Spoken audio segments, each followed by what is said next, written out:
John Kincade, Andrew Salciunas. This is Kincade and Salciunas, 97.5 The Fanatic and 97.5thefanatic.com. It is a monumental day, something that happens around this time every single year, something that we get to look forward to. We are 100 days away from the start of the Eagles season. I have a question about it that we're going to get into. Also, man, I feel like we're back in 2019. Jimmy Butler again, really? It's Kincade and Salciunas, 97.5 The Fanatic. This is Kincade and Salciunas. Stars in cities, especially like Philadelphia, they are always on the map, and we should expect more winning out of them. And we'll go to the Eagles and Jalen Hurts. I am a believer that your best player, I think there is also a responsibility as the team spokesperson. Kincade and Salciunas. John Kincade, Andrew Salciunas. 97.5 The Fanatic and 97.5thefanatic.com. And a good Wednesday morning, Philadelphia. I'm Andrew Salciunas alongside my man, John Kincade. Johnny, good morning. You know what day it is? Wednesday? Yeah, it is. It's Wednesday. I forgot about that. It's Adam Schefter Wednesday. What's funny is you actually just said Wednesday, and I hesitated for a minute. Oh, you were off Monday. Right, so I hesitated for a minute. Yeah, it is. It's Wednesday. Well, it's a Schefty Wednesday, so That's he'll be joining us at 8 o'clock, which we always love doing. But I'm going to guess what you really want to say is we are 100 days away from the start of the Eagles season, man. I can't believe it's already almost here. You talk about the calculator, the countdown clock. Yeah, you're a big countdown clock app. guy. I love my countdown app because I can look forward to things.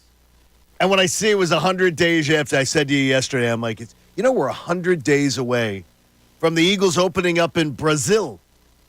And it seems like that's like a special moment. We're still 3 months and 7 days away. And somewhere Ray Dunn's pissed. And we'll we're going to get into that at some point. But, I mean, look, we're 100 days away, but we're 100 days away from another exciting, anticipated season, right, with all the moves that they've made this offseason, acquiring Saquon Barkley, the return of Chauncey Gardner-Johnson, a draft that we were all excited about, the fact that they got Quinyon Mitchell, didn't have to trade up for him, and were able to get Cooper DeJean in the second round, where some mock drafts, because everybody does their mock drafts, had him going in the teens. The Eagles got him in the 40s. It's been an incredible offseason, and by all accounts, the Eagles have won the offseason, right? And whether that means something to you or not, they won the offseason by every single NFL draft analyst, insider, guys that cover the league inside and out. The Eagles won the offseason. The Eagles are the best team going into the season in the NFC East, and they're going to be in conversations for the top of the NFC. So today, John, in honor of the 100 days until the Eagles opener, I have a question for the audience today, and I have a question for you guys as well, John and Connor. Are you ready to have the conversation? Is part one. I'm going to tell you yes, at least for me. Sports Talk Radio in May. Damn right I'm ready to have the conversation. But question two is, do you feel comfortable putting a title on the Eagles season, a tagline on the 2024 Eagles? And I'm going to say right now, NFC Championship game or bust. So you're saying a tagline of expectation. Now, someone does not have to share your tag, right? No, of course not. Could there be a tag of, could someone's tag be 13 wins? Sure. Could someone's tag be division champs and see what happens? Or do you want something less wishy-washy? Well, no, you could say that, but I'll call you a coward. Okay. I'll say it with your chest. NFC Championship game or bust.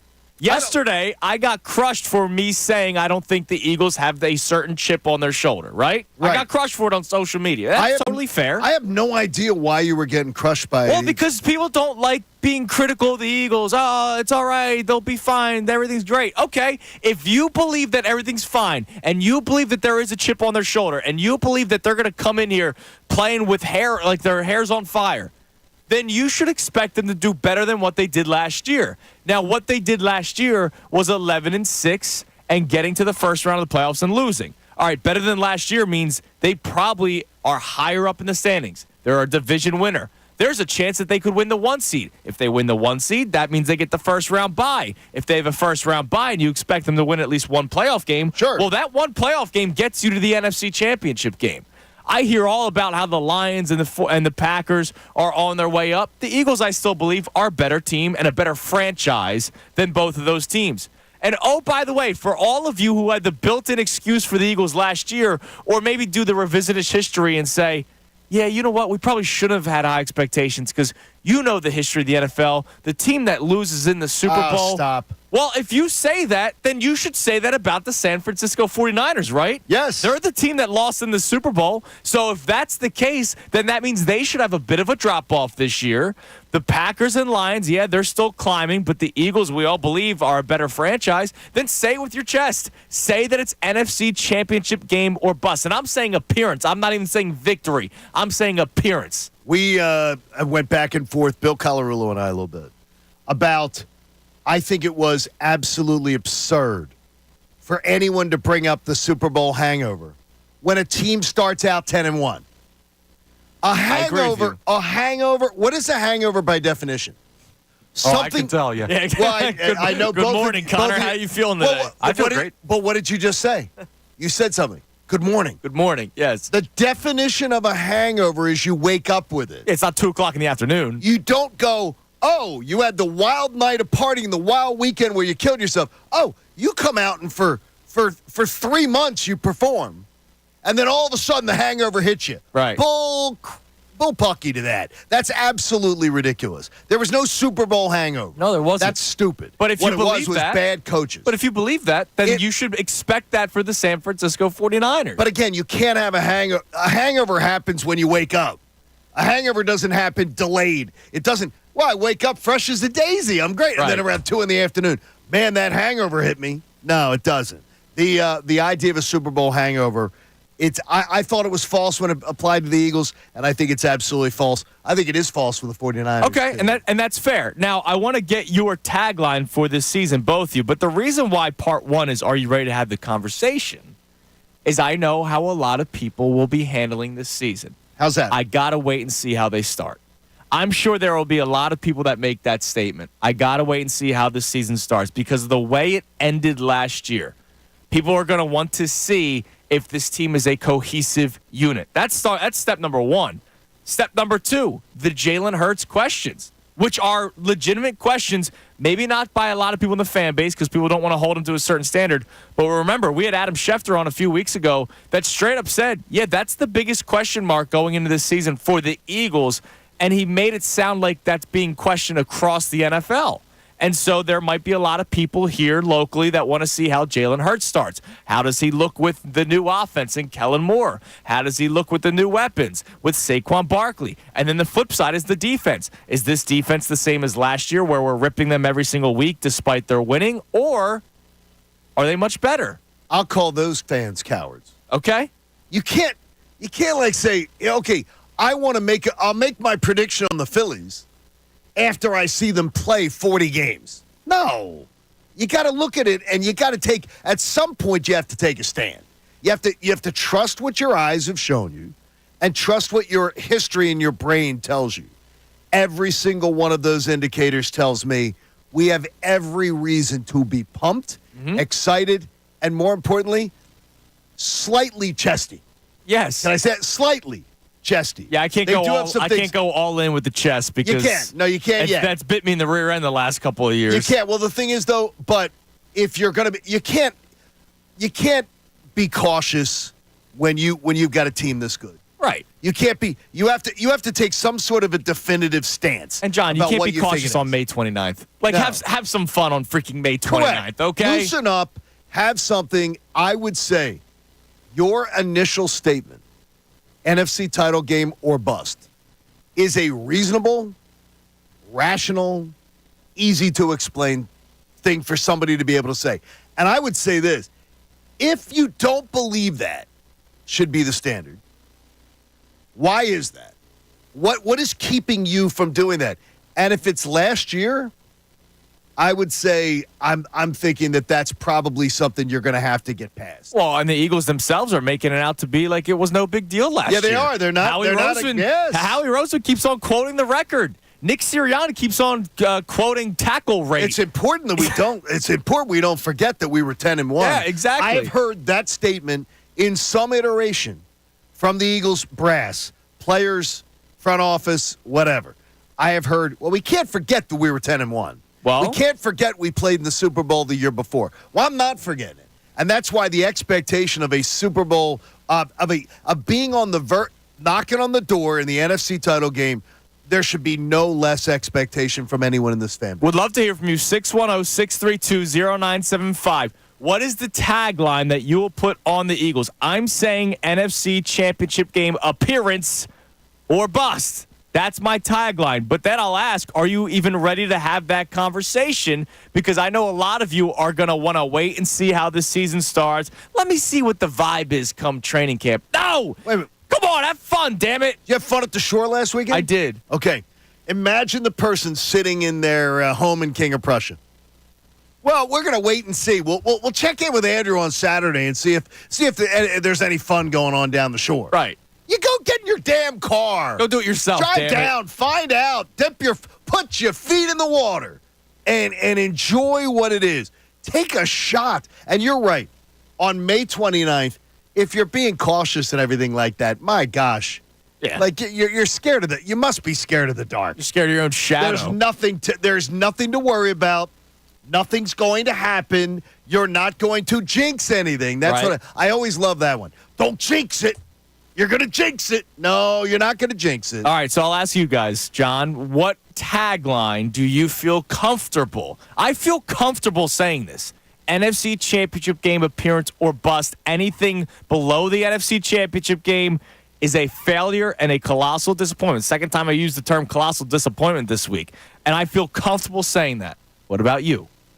Absolutely have no problem saying NFC title game should be your minimal expectation.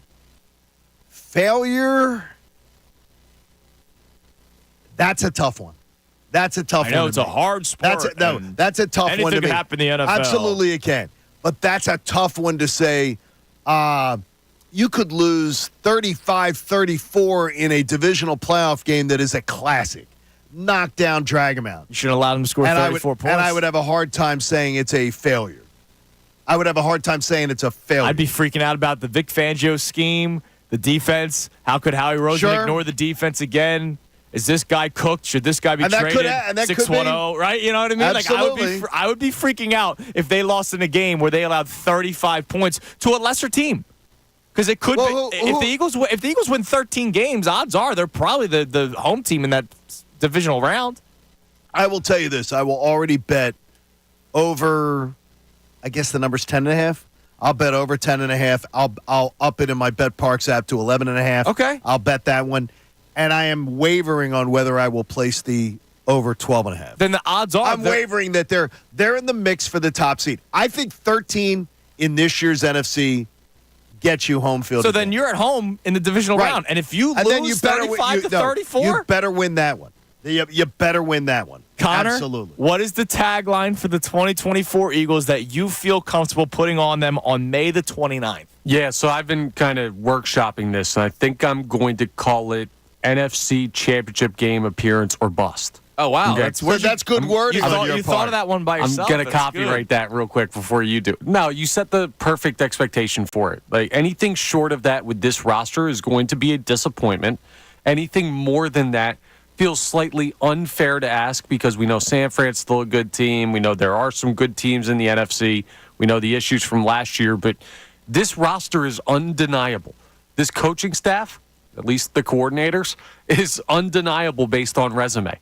They have no excuses to not reach that point, and if they don't, somebody did not, or multiple somebodies did not play up to expectations. All right, so I want to hear from you on the text line or the phone line, 610-632-0975.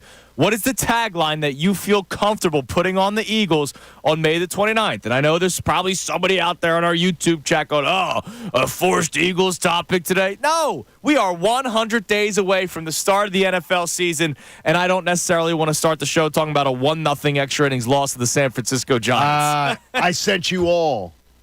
The angry emoji. The angry emoji face.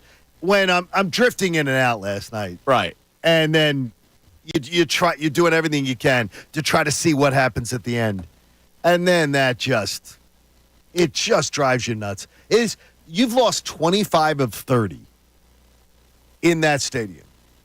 It's a weird place to play, man. For other teams, it's not. For some reason, for the Phillies, it's the House of Horrors. I have no idea why, and there's nothing that makes sense. Maybe it's the good weed out there. I don't know. I don't know what it is, but there's something going on that does not make sense because you should never lose. You should, unless you are a pitiful franchise, you should never lose that many 25 games. out of 30 games. And the Giants have only had one really good season in that stretch. Well, in that stretch, they've had one really good season in the 30 games. How many seasons does this go back? Well, I mean, it's good. 2014, I think. Right, because it's not like the Phillies were really all that good for a majority of it. But the Phillies were trash for the majority of that. Yeah, but you shouldn't be losing 25 of 30 to anybody. Yeah, you're not. No, the Oakland A's shouldn't lose 25 of 30 in anybody's ballpark. That's ridiculous. It is a little ridiculous. Another crappy loss yesterday, 1-0 loss in extras. We'll dive deeper into that coming up in a little bit. But the other topic that we're going to get into, whether it's debate or just frustration, is the fact that Keith Pompey has been all over the Sixers offseason so far. And the latest reporting from Keith Pompey yesterday from the Inquirer, Inquirer.com, the Sixers are already prepared to trade for and give a max contract to Jimmy Butler. So they are monitoring the situation in Miami. Remember, there's already been reports that he may want out. I know that Miami, the brass in Miami, Pat Riley, saying that we would like to keep him here. He also called him out publicly. Remember, he said, if you're not playing in a series, then don't talk. And I loved what Pat Riley had to say. Yeah, it was great. But the reporting by Keith Pompey is that the Sixers are already prepared to make a trade to Miami to acquire Jimmy Butler and then give him a max contract. Now, I believe it was a 2-year extension, the 2-year max, because he still has 2 years left on his deal. Yes. He will be 35 by the time this upcoming season starts. He's September 14th, baby. So he will turn 35 before the season starts. You would carry him until he is 39 going on 40. Did you say he's the September 14th, baby? Yes. See, like you and I are Christmas babies. Yes. I didn't realize that term also goes to like he was an April 16th baby. It just rolled off the tongue. I was like, that's what you get caught on today. Yeah, I thought it was a little weird, but where's that come from? Let's just let it go. All right, yeah. All right, so one of the proposed trades that I saw was that the Sixers would trade the 16th overall pick, their 2026 pick, which is that swap that they had with 3 teams. It would be the lesser pick of the 3 teams, and then their 2028 first-round pick, because you can't trade first-round picks in consecutive seasons. They're going to trade, so how many first-round picks? 3. All right. For Jimmy Butler at 30 freaking what? 35. 5? But you would have him until he's 39, 40 years old. Oh, well, that's good news. That's good. So I don't want Jimmy Butler back. I have been pretty upfront about that. Not because I don't like the guy, not that I don't think he still has something left in the tank. If I'm going to trade for a 35-plus-year-old player, it's LeBron James, and that's it. I'm not doing it for Jimmy Butler. And the fact that I saw 3 first-round picks reported yesterday, and I understand, I am a guy that does not care about draft picks in the NBA, but I would rather not give up all 3 for Jimmy Butler. Maybe I can give up 2 for Jimmy Butler and use that other first-round pick to get a player that can play alongside Jimmy Butler, because you still have a lot of things that you need to do on this team. I cannot, for the life of me, be okay with 3 first-round picks for a guy that's 35 years old, already wants his contract extended. You would have him until he's 39, 40 years old. I can't do this. I am so proud of you. I've seen growth. How many, 53 shows? I'm seeing growth. Well, I mean, I would do it for certain players. I just don't want to do it for Jimmy Butler. No, I'm so proud of you, because I honestly, we literally don't talk these things out. I thought you were going to be more. I could be talked into this. I'm into this. No, I'm proud of you. I could have been talked to the last 2 years. Right, but it's ridiculous now that this is where we're at. Like, I mean, it's back to the freaking future. It doesn't make sense at all. If this was 2019 and Jimmy Butler's the same age, he's 35 and it's 2019, it makes sense. You bring him in to help mature the young Joel Embiid. You already had Jimmy Butler here, and you did not keep him. Well, I know he wanted his way out. You already pissed away 5 years with Tobias Harris. Excuse my tongue, but I'm still angry about it. You peed away 5 years with Tobias Harris. Now you want to bring Jimmy Butler back. Now you want to trade 18 picks for Mikal Bridges because you traded him away a couple of years ago. What are we doing here? Please, I beg you. I cannot do this with Jimmy Butler. I love him to death, man, but I can't do 4 years of a 35-year-old aging veteran. I can't do it. I'm so proud of you. And I don't. I honestly, I thought you were going to talk yourself into this and be petitioning for it. I'll get talked into it when they get out of the second round. All right, I would love your reaction on that as well. I need John and Connor's reaction to it. 610-632-0975. You can call in or text in. 100 days away from the Eagles opener. Do you feel comfortable putting the NFC Championship game or bust tag on the 2024 Eagles? If not, what tag are you comfortable putting on them? And why are you holding out? And why are you holding out is a great question. And then the latest with the Sixers, Jimmy Butler, potentially 3 first-round picks and then an extension of a 35-year-old vet. It's Kincade and Salciunas, 97.5 The Fanatic. Fanatic Sports Update.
100 days away from the start of the Eagles season.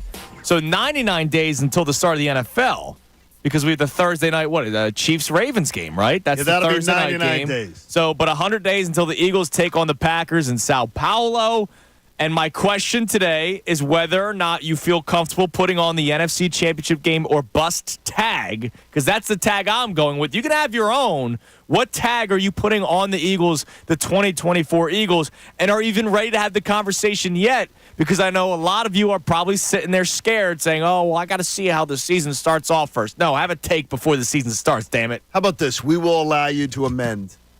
If a player got hurt or something like that, you can amend your statement. Or if they start It's 0-1 okay. and they spiral out of control because the head coach isn't Oh, good. no, Like, no, that's no. You don't fine. get to change your statement then. Well, I've already told you that I don't want Nick Sirianni back, and I didn't want him back. And I'm not going to all of a sudden change my opinion because the season starts and I'm in a great mood because the Eagles football's back. Yeah, I still don't believe he should be the head coach of this football team. I'm a little surprised at you with that. I mean, Well, but why would I change? I know a lot of people that feel that way. I don't know So- why. I don't know why I would change. Like, you were surprised. Speaking of changing, you were surprised that I'm not thrilled about the reports that Jimmy Butler could come here for 3 first-round picks and an extension. The weird thing is, I didn't expect you to be thrilled by it. I thought your take was going to be today, it's an expensive price to pay. I'm going back and forth on it, but I want Jimmy Butler. Now we both agree. If this was if we're talking 1 first-round pick and extend him for 2 years, hell, go for it. No, John, if they said Go for it. no, I wouldn't even want to extend him for the 2 years. I'm saying if they offered, let's say it was 2 first-round picks, 2024 and 28 for the last 2 years of Jimmy Butler's contract, and then we'll revisit down the road if we want to extend him. That's fine. But it already seems like it is set in stone that if they were to acquire him, they're going to rework a deal. And you're locking yourself up for 4 years of Jimmy Butler. And I don't want to do that. Connor, I know you still are kind of thinking about the Jimmy Butler thing because he's a winner. Tom Alvord, when you were out, Tom was all about Jimmy Butler. Like, do it right now. What? Now, I'd be curious. This was before the terms came out. I'd be curious to see what he thinks today. Maybe I'll shoot him a text in a little bit, not at 6:30 in the morning. But, Connor, your thoughts on the potential trade for Jimmy Butler? 3 firsts is too much. And the extension, I get it, but it's kind of just the price of doing business. Like, if he's going to come here, he's going to want the extension. They're going to have worked that out before the trade. It's an unavoidable thing. So if you want him, you got to do it.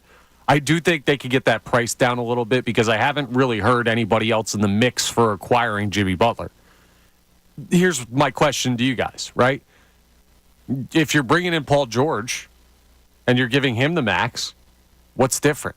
But I've already told you I don't want We don't want that. I don't want that. I understand. Like, but we don't want that either. I got mean, you. We're going to get to a point, though, as we get closer to this, I think, where the options get thinner and thinner. You know and what you can thinner. do? Know what you can do? You can hate them all. Yeah, you can. And you can say, these are mistakes. These are something we shouldn't be doing. Right. And it doesn't matter. The only guy that I would do this for is LeBron James. I understand. That's the only guy that I would do it for because I think LeBron James, that the second he steps in here, championship pedigree, you have a legit chance to get into the NBA Finals. We talked about it yesterday. They're probably even money with the Boston Celtics to win the Eastern Conference. That's the second LeBron James gets here. I don't have that same feeling the second Jimmy Butler gets here. Paul George gets here. You can't. Klay Thompson, Zach LaVine. Like, I don't have that Klay same Thompson. feeling. Well, that's Are we still? That's been one of the players. But that I would be for the two-way, or you could trade him down the road. Oh, my God. But here's the thing, right? Like, the LeBron thing is not likely. It's possible, but it's not likely.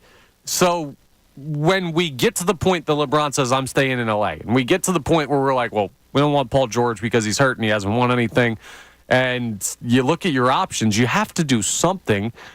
Are we going to get to a point where this something, no matter if you hate all the options, is the least hateable option? It's certainly possible that Jimmy Butler's that that might guy. have to be what it is. I'm least not gonna, hateable. I'm not going to move off any one of them if we're talking about what it's looking like, either money-wise with the extension or otherwise with these draft picks. There's no way.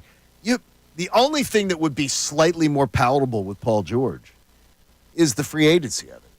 Right. Yeah, that you don't have to give up the picks. You see, that's the difference. Is it's just I'm looking at purgatory coming, and I don't believe in purgatory. By the way, I'm a Catholic. I don't. I'm a Catholic who doesn't believe in it. I don't I absolutely see purgatory coming for us as a fan base, where we're going to be in that no man's land coming real quick. See, Guess what? It totally depends on what purgatory is, right? So they haven't made it to the Eastern Conference Finals in 23 years.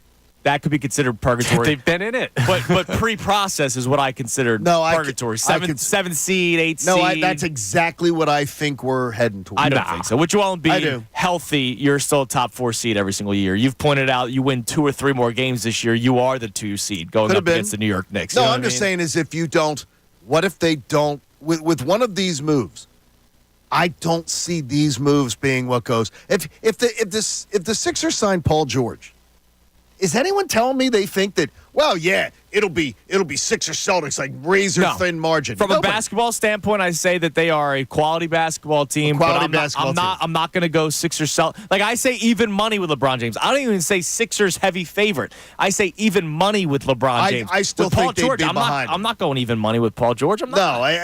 Jimmy Butler? Does Jimmy Butler move the needle more? How about this? I know Vegas doesn't matter. But does Jimmy Butler move the needle more for the Sixers' favor than Paul George? Yes, I absolutely. believe so. And I will say right now, I would be excited for the 2024-25 season. So would I. But there's still 3 So would more I. years after that. And I don't, like, that's the thing. Like, I am very win me a championship, and I don't care what happens. I don't think Jimmy Butler coming here guarantees me a championship. LeBron James, I feel very comfortable saying they very well could get to the NBA Finals. I don't necessarily have that opinion with Jimmy Butler. Yeah, maybe they get out of the second round. Is that just the overall goal, though, at this point? It shouldn't be. Do you believe that if I said to you right now, Sixers acquire Jimmy Butler, Sixers acquire Paul George? Well, those are your 2 options on the table. Which one of them draws more quality players to want to come and play with them? Because Jimmy Butler, it's very mixed bag as to whether he's a popular teammate. He's a bit of a jackass. He is. in his behavior with his time.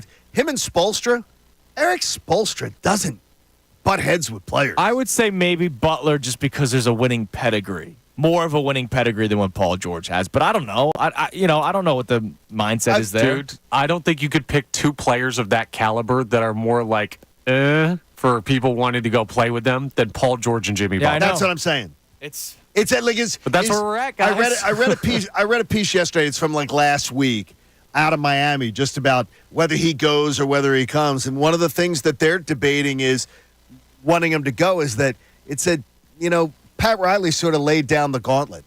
Like, shut up, dude. You don't conduct yourself the right way. Well, no, he was saying that about one specific instant. But he's had fights with Spoelstra. On the court, he's had fights with Spoelstra. Yes, he has. And to me, as the writer pointed out, he's like, Eric Spoelstra gets along with almost all his players. He doesn't. Now, Spoelstra, to his credit, says competitors, heat of the moment, right? Blah blah blah. Jimmy's great, but no, I mean, there's a certain level of just arrogance, disrespect that comes with him. Well, or maybe he felt comfortable talking that way to Eric Spoelstra because I don't remember seeing that with Brett Brown. That could be too. He and Brett Brown didn't get along, and that could be too. Maybe it's easier for Jimmy Butler to go head to head with somebody he respects. Okay, and Eric Spoelstra is a respected head coach. So I would love to hear from you. 610-632-0975. What is the tag that you feel comfortable putting on the Eagles and their 2024 season? I'm telling you right now, NFC Championship game, appearance or bust. And that's how I feel on May 29th. If anything, it's only going to get higher. It's not going to get worse. Like, I'm not going to say, just win the division, just win 12 games. I'm going to say NFC Championship game or bust. Now, I'm going to call you on something because I know I've heard it. Okay. Back in the day, in middays, you guys would have this discussion. Mm-hmm. And I remember both of you saying, why don't you just sit and enjoy the ride? Are you at the point where are you going to be able to enjoy the ride when you put such high expectations of if this doesn't deliver to this extreme level? I had Super Bowl or bust expectations last year. So did I. They did not look great through 11 games. No, they did not. I celebrated every single win. Because they kept on finding ways to win. Expectations don't. Look, I have World Series or bust expectations for this Phillies team. I'm enjoying so much of this unofficial start to the summer. I know they lost yesterday. I know they've dropped 3 straight now. I'm having so much fun watching this Phillies team with World Series expectations. I had so much fun watching the Eagles, maybe not from kickoff until like the final 5 minutes of the fourth quarter, but I enjoyed myself during the Eagles season when they were 10-1, despite the struggles, the clear struggles that a lot of us tried to ignore as much as we could, and then they fell apart. So I will still be able to enjoy the ride while still having expectations. I think it's wrong to not have expectations. I know some people, the expectations, you would think they were playing in the game. The pressure that it puts on them as a fan. They're like, well, you don't wear eye black on Sunday? No, they start overreacting to every loss because they put the expectation of Super Bowl or bust, and they're like, oh my gosh, they're 3-2 to start the season. Well, I mean, when I'm wearing my neck roll on my couch at home, I'm wearing my pads and my helmet. Of course, I feel like I'm in the game. EA Sports. Where do you even get a neck roll anymore? Do they make those? Yes, they do make them. Yes, they do. Just Google it, man. All right, what do we have on the text line? I know we got the text line's already heated up a little bit this morning. We'll get some more reaction coming up, but what's one of our texts about the Eagles there, Connor? Yeah, so a couple people are taking the tagline a little bit less like setting a benchmark and more coming up with the slogan. So okay, that's fine. A couple here. Chris from Morrisville says, to steal one from the Olympics, the Redeem Team. They need to feel like they have to get redemption for last year, and they must start out the season scorched earth. They have to. I love that. And if they don't start scorched earth, it's not just we're going to be upset that they're not winning games. We're going to be questioning Nick Sirianni. The team might be questioning a lot of these things going on inside NovaCare. So they need to. Here's how I'm going to disagree with you, though. Scorched earth, you start Packers, Falcons, Saints, Bucks. And two of those games are on the road, including a team that beat you in the playoffs last year. Scorched earth to me means dominance, like you just go out and you dominate. If you're expecting to dominate those four teams, I think you're stretching it. I think you're stretching it. I think it's 3-1, and I think there's a 3-game winning streak in there because I may have them drop in game one. No, I think it could be 3-1 also. But, I mean, that's not – I don't think 3-1 depends – there's style points involved when you're talking about dominant. Okay. Scorched earth means 2017 Eagles to me when they got into that October-November role. Yeah. Like, I don't need scorched earth. I need a solid you know what I need to see? I need a solid defensive team. Yep. All right, let me ask you something. You mentioned style points. I want to dive deeper into that coming up next because it is something we clearly didn't see last year. I'll explain more coming up next. I would love your answer on whether or not you need it. And more responses on the text line coming up. 100 days till the the Eagles season starts. 3 first-round picks potentially for Jimmy Butler and a contract extension. Oh, boy. Are you in or are you out? It's Kincade and Salciunas right here, 97.5 The Fanatic. Bob Cooney. You have a plethora of corners and slot backs. You have two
Salciunas 97.5, The Fanatic. Going to get to a bunch of texts this segment.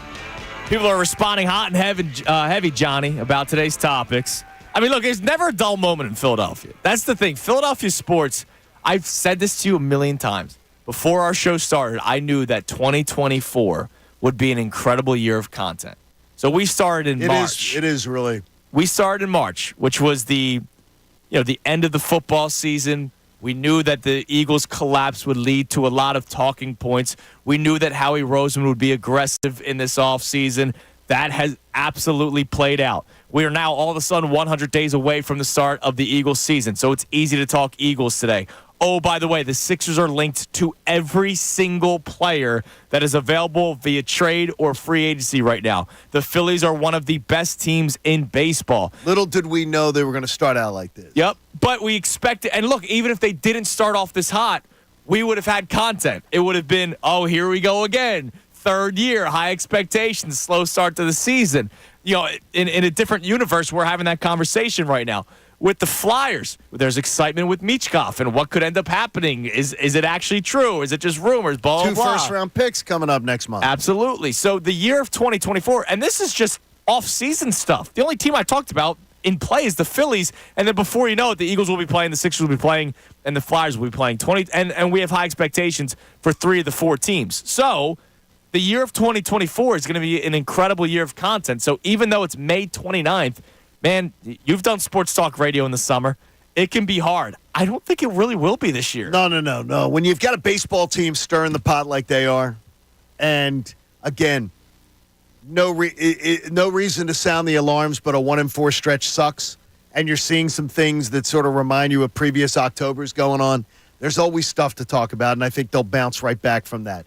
The Eagles, right there, when we put expectations like this on an Eagles team, it's always going to be a great offseason. Oh, yeah, absolutely. But this Sixers story is truly, it's the one that sort of annoys me because I'm not liking the options. Well, and this story, these options, it's basically the last-ditch effort. It is. Right? It is the last-ditch effort. I don't know who Joel Embiid is 4 years from now. And I say 4 years because Jimmy Butler, if they trade for him, has 2 years left on his contract, and there's already talks about him getting a 2-year extension. So I don't know after this 4-year stretch, if they don't win something, if the Jimmy Butler move doesn't hit, if the Paul George move doesn't hit, whoever the player is that they bring in on a max contract or maybe already has a max contract like a Zach LaVine, if it does not work, I don't know if Joel Embiid is still here 4 years from now. He's only got, 2 years left on his deal as it is? So, I don't know. That's why it's so concerning because this is pretty much the last-ditch effort to put together a team. And it doesn't have to be this season that they win, but this stretch of years, they have to win. Or it's done. It's got to be next 1 or 2. Next one, right. As next you're saying right there. I mean, it's the idea is because there's so much on the line for the Embiid legacy, for the Daryl Morey legacy, and for the Sixers franchise that to just say, we made something. We did something because they've done nothing. I saw they've done nothing. Horrible Instagram post. It was on Crossing Broad. I got to find it. Of the last time a team got to the finals, last time a team got to the Western Conference Finals, and it was like all the logos of the teams that the Sixers are in company with. Oh, it's disgraceful. I'll get to that at some point during the show. It's not good. It's not fun. Now, what do we have on the text line, Connor? You said we got a lot of Sixers stuff coming in about the Jimmy Butler situation. Yeah, Sinclair checks in and says, I'd rather sign Paul George and keep my picks than trade for Butler. Giving up multiple picks for a 35-year-old guy who's often injured isn't enticing at all. And I don't really care about first-round picks, but I could use those picks to get players to play with Embiid, Maxey, Paul George. Well, I never understand this. Why don't you care about first-round picks? Because the 16th overall pick is not going to do anything for this team. But it can help you.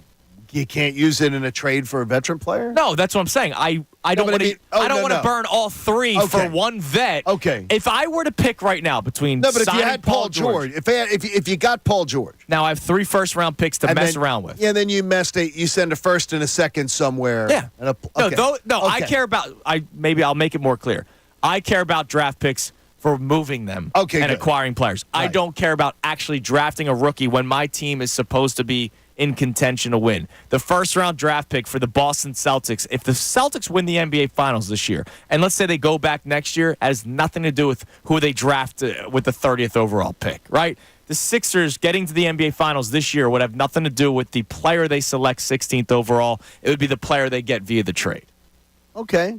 That's why I don't care about draft picks. I just think that that's where I think we're heading towards a long, cold winter with this basketball team. It's coming at some point. At some point. I don't see any way that it's unavoidable that we're going to be in that purgatory, as they say, of like the 7 to 10 seed. I don't see any way with ascending teams in the East that they're going to avoid it in the next couple of years. Let's not forget how young Tyrese Maxey is. He is very young. He is. There is a world where that dude just becomes a superstar. It's not the most likely. I wouldn't bank on it, but there is a world where in 2 years or 3 years, when we're coming to terms with the end of Joel Embiid's time here, we say, well, dude, Maxey is Iverson reincarnate. Right. Like, that might sound crazy, but that's legitimately the trajectory this kid's on. Go on. Well, I was something that you just said, young rising teams. The NBA is different than baseball. Like baseball, we talked about it yesterday. Some guys don't get their first new contract until what? They're 28 years old? Sure. Something like that. The Orlando Magic was a great story last year. You don't think some of those players are going to be pilfered at some point? Well, I think, too, though, the Cleveland Cavaliers were the 4th seed last year. I don't think they remain. I don't think they climb up to the 2 seed next year. But I think they've got some nice young pieces. I think at Orlando, some point those pieces leave. Indiana, still, though, is teams stick. Some of those teams actually get it right. Some of them They actually build around them, and then they have a 4 or 5 year window where they do something. I don't see a 4 or 5 year window for the Sixers team under any discussion point. No, you have to win in the next 2 years pretty much. It's got to be.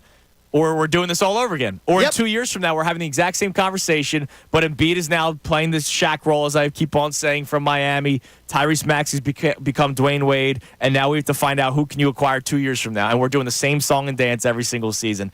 What else do we have on the text line there, Connor? Oh, I'm sorry. We'll get to more texts coming up next. I just noticed the time. Glad that we have that music. That music helps nicely. Coming up next, we reset today's topics. We get to more of the text line. And something that caught your ear, John, during our conversation with Jeff McClain yesterday. I may be reading too much into it, but who knows? I don't think you are. I think when you told me about it during the break, I said, that's an interesting thought. We'll talk about that coming your way next. It's Kincade and Salciunas right here, 97.5 The Fanatic. Fanatic Sports Update. A Wheeler start wasted. I'm Connor Thomas, and this up.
segment, we got to take a deep breath, people.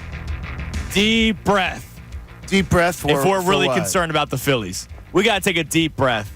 I know we have a caller online. I know somebody in this building right this very moment is concerned. I know you have home life issues about it. We have to take a deep breath just because the Phillies lost a couple of baseball games, and I saw some stuff on social media yesterday. Just a collective deep breath. Reset, all right?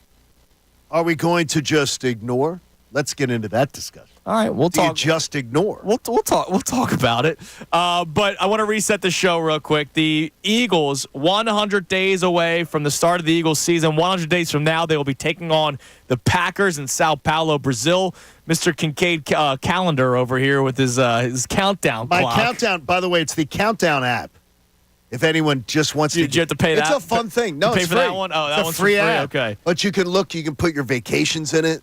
You can put your holidays in it. You can put big events like the Eagles opener. Yeah. Which always goes in. I could always just Google how many days until. Why would you want to do that when you could just go open the app and you can see them all right in front of you? That's more storage on my phone that I don't need. I'm already capped out over here. You have 210 days till Christmas. Is that thank you. No, actually, that means that? nothing to me right now. You haven't shopped at all? No, I have not. You lazy. But we are 100 days away from the start of the season. So I'm asking you to give me a tag for the 2024 Eagles that you feel comfortable doing on May 29th. And I'm telling you right now, I feel very comfortable saying that this team deserves the NFC Championship game or bust tag.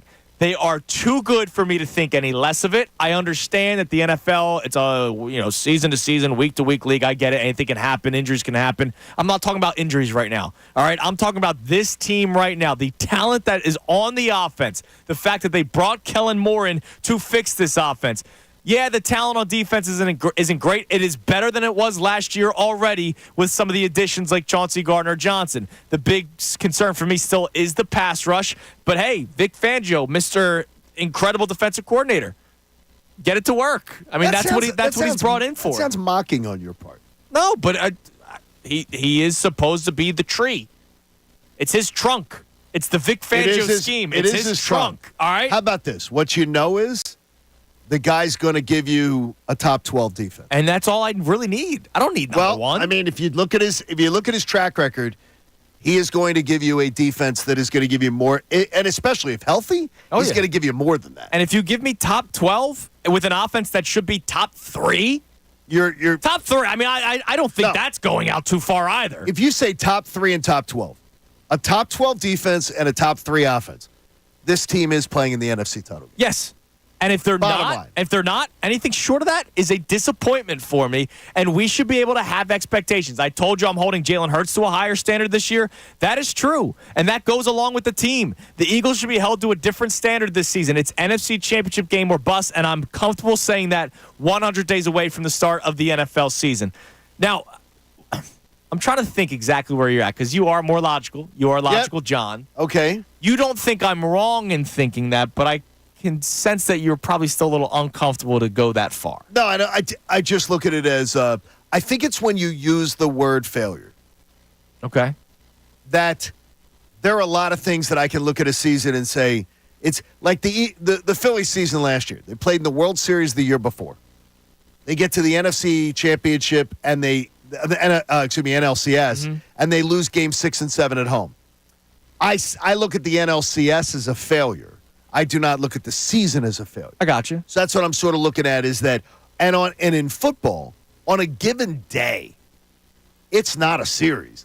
In a given day, the ball can bounce wrong and things like that, where I could look at a season and go, they lost in the divisional round, and it wasn't a failure of a season. If you lose at the divisional round at Lincoln Financial Field, I'm going to have a problem with it. Oh, no. Having a problem with it, I'm going to have a problem. I'll say failure. I'll go F word. Football's a different beast, man. It's only 17 games. And you have the energy is just what I'm going to say to you again. I've said it to you before, and I'm not just trying to bust your stone. I got you. The energy you bring and the standards you hold other franchises to that you hold, compared to how you hold the Sixers, is incredible to me. That's fair. But it's I don't understand. But it's the standard I currently have with this Eagles team because of the roster that is built. Okay. I don't know what the Sixers roster is. I can't hold them to a standard right now when they have 2 players. The Eagles, I know what the team is. There might be another move here and there, but I don't know what else the Eagles are going to do. We've had a large opportunity to see. Look, Stevens had minimal success with the Sixers. Yeah, and I rip them for it every year when it doesn't happen. It doesn't seem, but it seems like you can talk yourself back into believing in them. Okay, and I believe more than you've done. But I believe in the Eagles, and that's why I have NFC Championship game or bust. I think they're your favorite kid. No, it's the Phillies. That's You're more critical of the Phillies. You hold the Phillies' feet to the fire more. You expect more of the Phillies. Well, you demand more of the Phillies. Sometimes your favorite you are harder on. And the Phillies have earned more reason to demand something from them. Right, absolutely. They absolutely have. But the thing is, at some point, you have to demand the underachiever step up.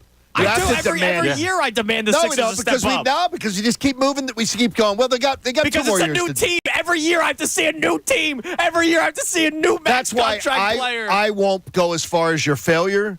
Okay. But I absolutely believe this should be a Final Four football team. Period. Okay, I like so that. It's the same way. This should be a Final Four football team. And I know, team. Connor, you're with me as well, that you're literally stealing the tagline word for word. As long as you got it trademarked, you're good. Did you copy people's homework too, Connor? You could be Tesla. I'll be Edison. Okay. Whoever gets the copyright first or the patent. Exactly. Sounds good. All right. And before we get back to the text line, and I want to also bring up the Jimmy Butler reporting done by Keith Pompey, who will be joining Bob Cooney today at some point during the midday show. Not sure exactly what time, but Keith Pompey will be on with Bob later today to talk about the incredible reporting that he's been doing really all over the weekend. And then, of course, yesterday with the Jimmy Butler stuff. He did not take the holiday weekend off. No, he did not. He kept on grinding. He doesn't run from the grind like Dame Lillard did, clearly. At some point, we're going to dive into this deeper at some point this show. The one concern or the biggest concern that could keep you from reaching the tagline of NFC Championship or bust. What that one concern is. Now, I don't think this is a big concern, but something caught your ear when Jeff McClain joined us yesterday when I asked him about the kick returner, which caught Jeff McClain by surprise. But take a listen to what Jeff McClain had to say. Look, if you want to save a roster spot, and Covey only does one thing, but I think Covey does a little more than that. Like, I think that he can be in the receiver mix.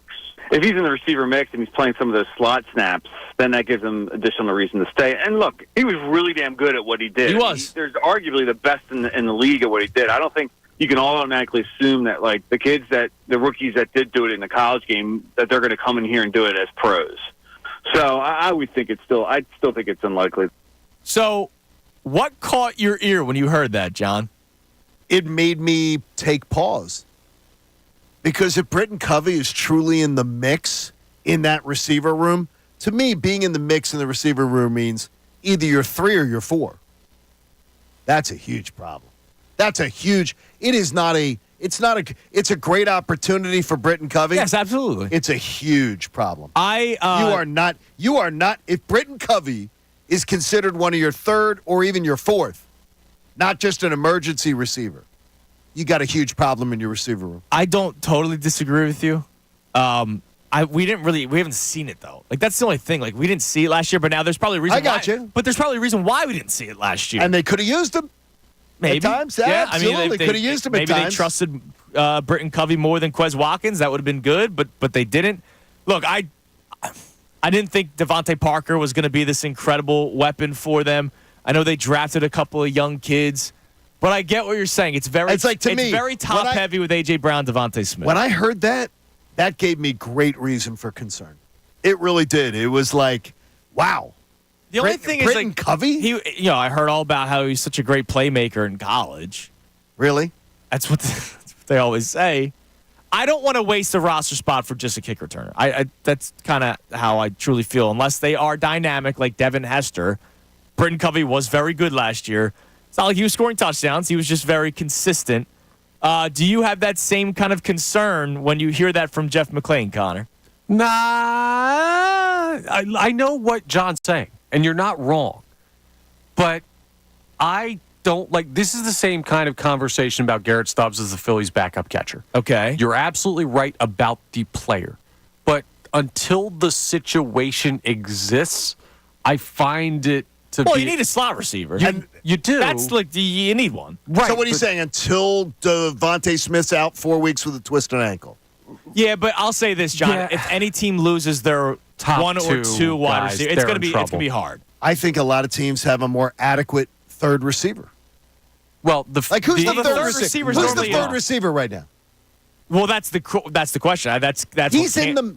If Jeff McClain says he's in the mix in that receiver room, that tells me he's in the mix to be considered that third or fourth option. They do have Paris Campbell was the veteran another vet that they brought I in. mean, you count on a rookie to step in and be the third guy? Well, in today's NFL, you could. It's college Sure. football. It's just pass happy. It is. The other thing is the Eagles are not your average NFL team. That is correct. Like, let's say That is Devontae correct. Smith goes down. Your offense is still A.J. Brown, Dallas Goedert, Saquon Barkley, Jalen Hurts, great offensive line. Right. Like Kellen Moore, who can scheme a lot of guys open, who did stuff in L.A. with not the best wide receivers. Like, I know what you're saying. I'm not trying to say you're wrong or you're crazy for this point. You're absolutely right. Britton Covey should not be the third wide receiver on this team. But if he is, I don't think it will kill him. Well, I think Paris Campbell would be to start. Paris Campbell, if you're just going in order, he'd be the three. You're saying. he's like Zach Pascal from a few years ago, right? He was a Sirianni guy in Indianapolis. Zach Pascal was a huge asset. Yeah. In the run game, Very smart veteran wide blocker. receiver. Yeah. pass protection, otherwise. And that's probably what I don't know that's that probably a what rook- you get out of Paris Campbell. I don't know that a rookie. I got to not- tell you, he's that's not a rookie, though. I get you, but if you're talking about somebody coming in here and stepping up, I don't know. I don't. And again, I don't know enough about him to say that he's not. Okay. So maybe that's not fair to me. I'm concerned about the receiver room, and I said it before Jeff McClain said that. Yes, you I have. said it You in Company have. Week. You have multiple times. I yeah. think the receiver room to me is incredibly thin, and yes, I do think many teams have a better third option. Look, that's than what been the talked Eagles about will with the Dallas Goedert the last couple of years. Sure. The second he goes down, it's oh crap. Who do we have else that can play tight end? So I don't think you're crazy in thinking. I might not go as far as you with Britton Covey because I don't think he's the third option. But I get what you're saying. The fact that he may be in the mix, that tells you that it's kind of a weak wide receiver room when in his career he's seen 6 whole targets. And with the Stubbs thing, Connors, what I would tell you is that to me at least, it's great. I think it's different in football. If for some reason JT Realmuto went down, the Phillies would trade for a catcher tomorrow. Yes, They would go get somebody that is distinctly better than Garrett Stubbs absolutely. because they can't play him. If a wide receiver goes down in week 4, they're probably not going to go they're out not there getting and get a teams trade. aren't. There's not usually trades. No, there's not no. usually like wide receivers to go get. I think it's a lot different to me with It is. with football. It is different with football, but to Connor's point, if Devontae Smith goes down, you still have a very talented offense. Right. You do. If Devontae Smith didn't exist, this offense is still thought of very highly. The reason I bring up the Stubbs thing is I think both of these are minimal worries in the grand scheme of what these teams can be. Well, and that's why They are worries, though. That's why this isn't the number one Right. worry. Like when I say, when at some point, I forget what segment we're going to do it in. When I say what will be the biggest concern that will keep you from maybe going as far as I am with the NFC Championship game or bust tag, what position group, what is it the head coach? I don't think Britton Covey will be the first thing that anybody says. No, and again, I reiterate this a lot, and I think it plays into our Phillies conversation that's coming up. The little things don't matter until they do. I got you. Until they do.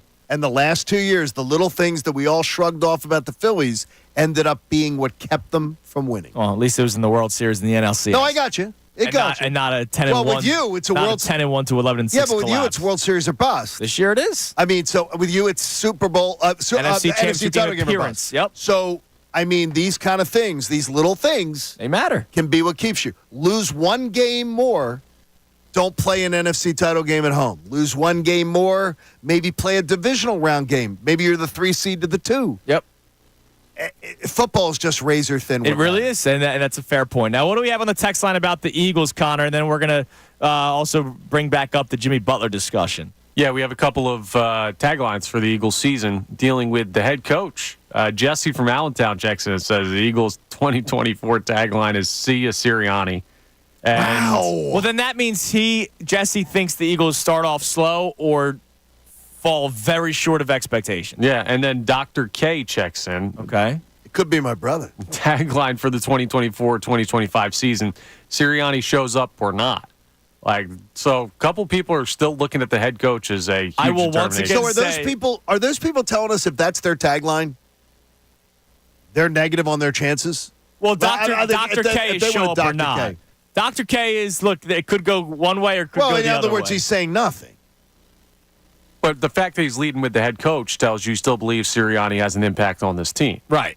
Yeah, but you got to say whether you think it's going to be positively or Well, negative. that says a lot. Some Right? people believe he shouldn't be impacting this team remotely. Well, I know. I work with one every I day. work with two. And by the way, I wish he was no longer the head coach of the team. I think you guys are going to regret that down the line because I do think they're going to rebound strong. Yeah, because of Kellen Moore and Vic Fangio and nothing to do with the head coach of the football team. 610-632-0975. You can call in or text in. Also, the Jimmy Butler discussion reported by Keith Pompey yesterday that the Sixers are already prepared to trade for Jimmy Butler and extend his contract. I saw reports of 2 years, so that would make him a 4-year max contract player because he has 2 years left remaining on his deal with Miami. I don't want to do it. I would rather, if you had to ask me, trade for Jimmy Butler or sign Paul George, I'd rather sign Paul George, use those 3 first-round picks, allocate them elsewhere, bring in some guys that can play with this team as role players, guys that can come off the bench. I don't want to give up 3 first-round picks for Jimmy Butler,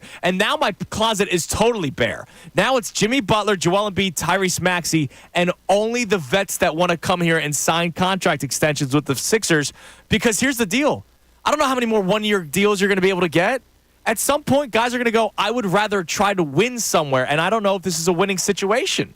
And so if you use all 3 first round of your picks, you have no bullets left in your chamber to get people. I've been sounding this alarm for a while. I don't see a way out. Let me ask you something, both Go of on. you, because what Andrew just said is very interesting. This is essentially your last stand. Yes. This is the last stand. So what are you saving bullets for? You might not see tomorrow. No, but I can sign Paul George and then use those 3 first round picks. I know. Because you still need to build it. You need to build a team. I got you. If you trade for Jimmy Butler, it's Embiid, Maxey, Butler, and then it's all right. Korkmaz, why don't you come on back, Cork? No, you don't. No, but that's what I'm saying. Like you can't go out and trade players. You can only get the players that actually want to play here. I know. My point is, why not burn it all out? Why not use everything?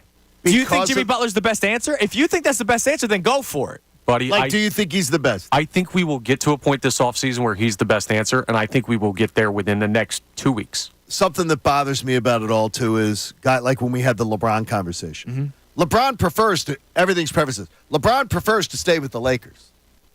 Jimmy, right now, Paul George prefers to stay in L.A. Like, I hate being the second choice.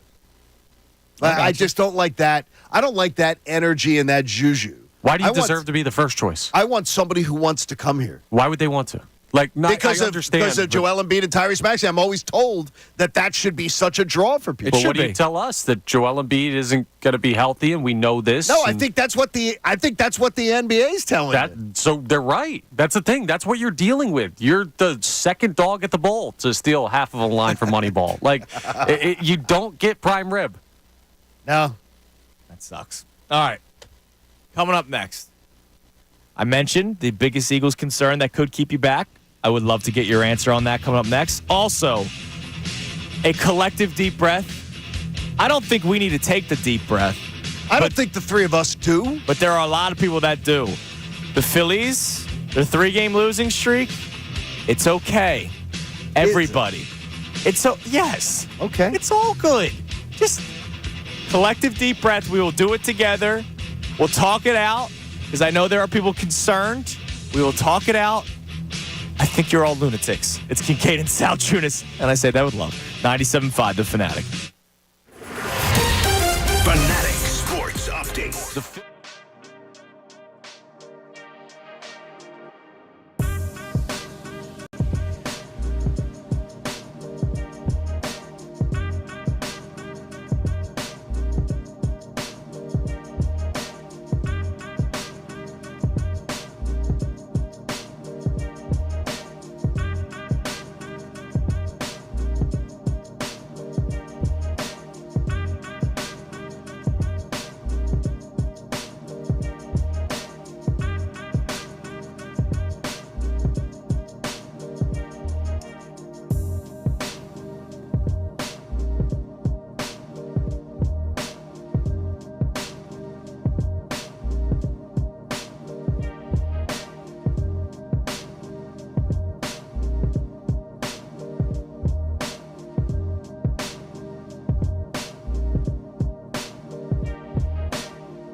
Kincade and Salciunas on this Wednesday morning. Adam Schefter of ESPN will be joining us coming up at 8 o'clock as he does every single Wednesday morning. So Shefty Wednesdays coming your way at 8 o'clock right here on Kincade and Salciunas. Going to get to the phone lines and the text lines in a second. Call in or text in at 610-632-0975. And I'm going to get your biggest concern for the Eagles to date. Again, 100 days away from the start of the NFL season, of the Eagles season, 99 days until Chiefs Ravens. Let me test something for you quickly. Right. Do you have you thought about your plan for the night of the opener? No. I know people who already are planning huge parties. I wouldn't be. Friday, the weather will be beautiful. Parties. Labor Day, it's the weekend after Labor Day. Still, a lot of people go down the shore. I was about to say, I could totally see myself doing that. But I know people are already planning parties because of that Friday night. Yeah, I mean, look, I think here's the only problem. If I'm working, right, that will make things a little bit more difficult. Yeah, that changes things a little bit. Yeah, but look, if I could, because I know some spots that do it, the Friday night viewing party on the beach would be fantastic. That would be awesome. I would think a lot of the beach communities may think about it. They should. I mean, a Friday night. It's fantastic. And then people stay down the shore the rest of the weekend. That's great. All right, so collective deep breath here. The Phillies, man. Okay, what are you telling people to take a deep breath? Something that caught my attention yesterday. All right. So again, I got ripped for the statement that the Eagles may not have the same chip on the shoulder of the Phillies going into this upcoming season, right? Okay. And there were multiple people, because I referenced the Phillies in my comment, multiple people that replied with, "You mean the Phillies that have lost 2 straight games to bad teams?" All right? Like, there's still some weird attitude with the Phillies that I really don't get. And then last night, they're not. They did have 7 hits, but they couldn't draw in any runs. I don't care how many hits you have if you don't score runs. I got you. Like, that doesn't mean anything to me. And I saw a tweet. I'm going to look you in the eyes right now, Haley, who runs our YouTube account, and I can look at our YouTube camera right now and look Haley in the eyes. Oh, you're looking her in the eye. You're staring her down. I saw the "I'm getting concerned for the Phillies" tweet. Oh, no. Why? It's okay. There's 162 of these games. And now I see a tweet or a caller that we're going to get to in a minute that has the very same sentiment that your wife has. Well, my wife's, remember, she's more new to being a baseball fan. Yes. She has not learned yet the don't consume baseball season like football season. Gotcha. Which is my rule. Learn that early, is that consume it in like 10-game chunks. Yeah. But I will tell you this.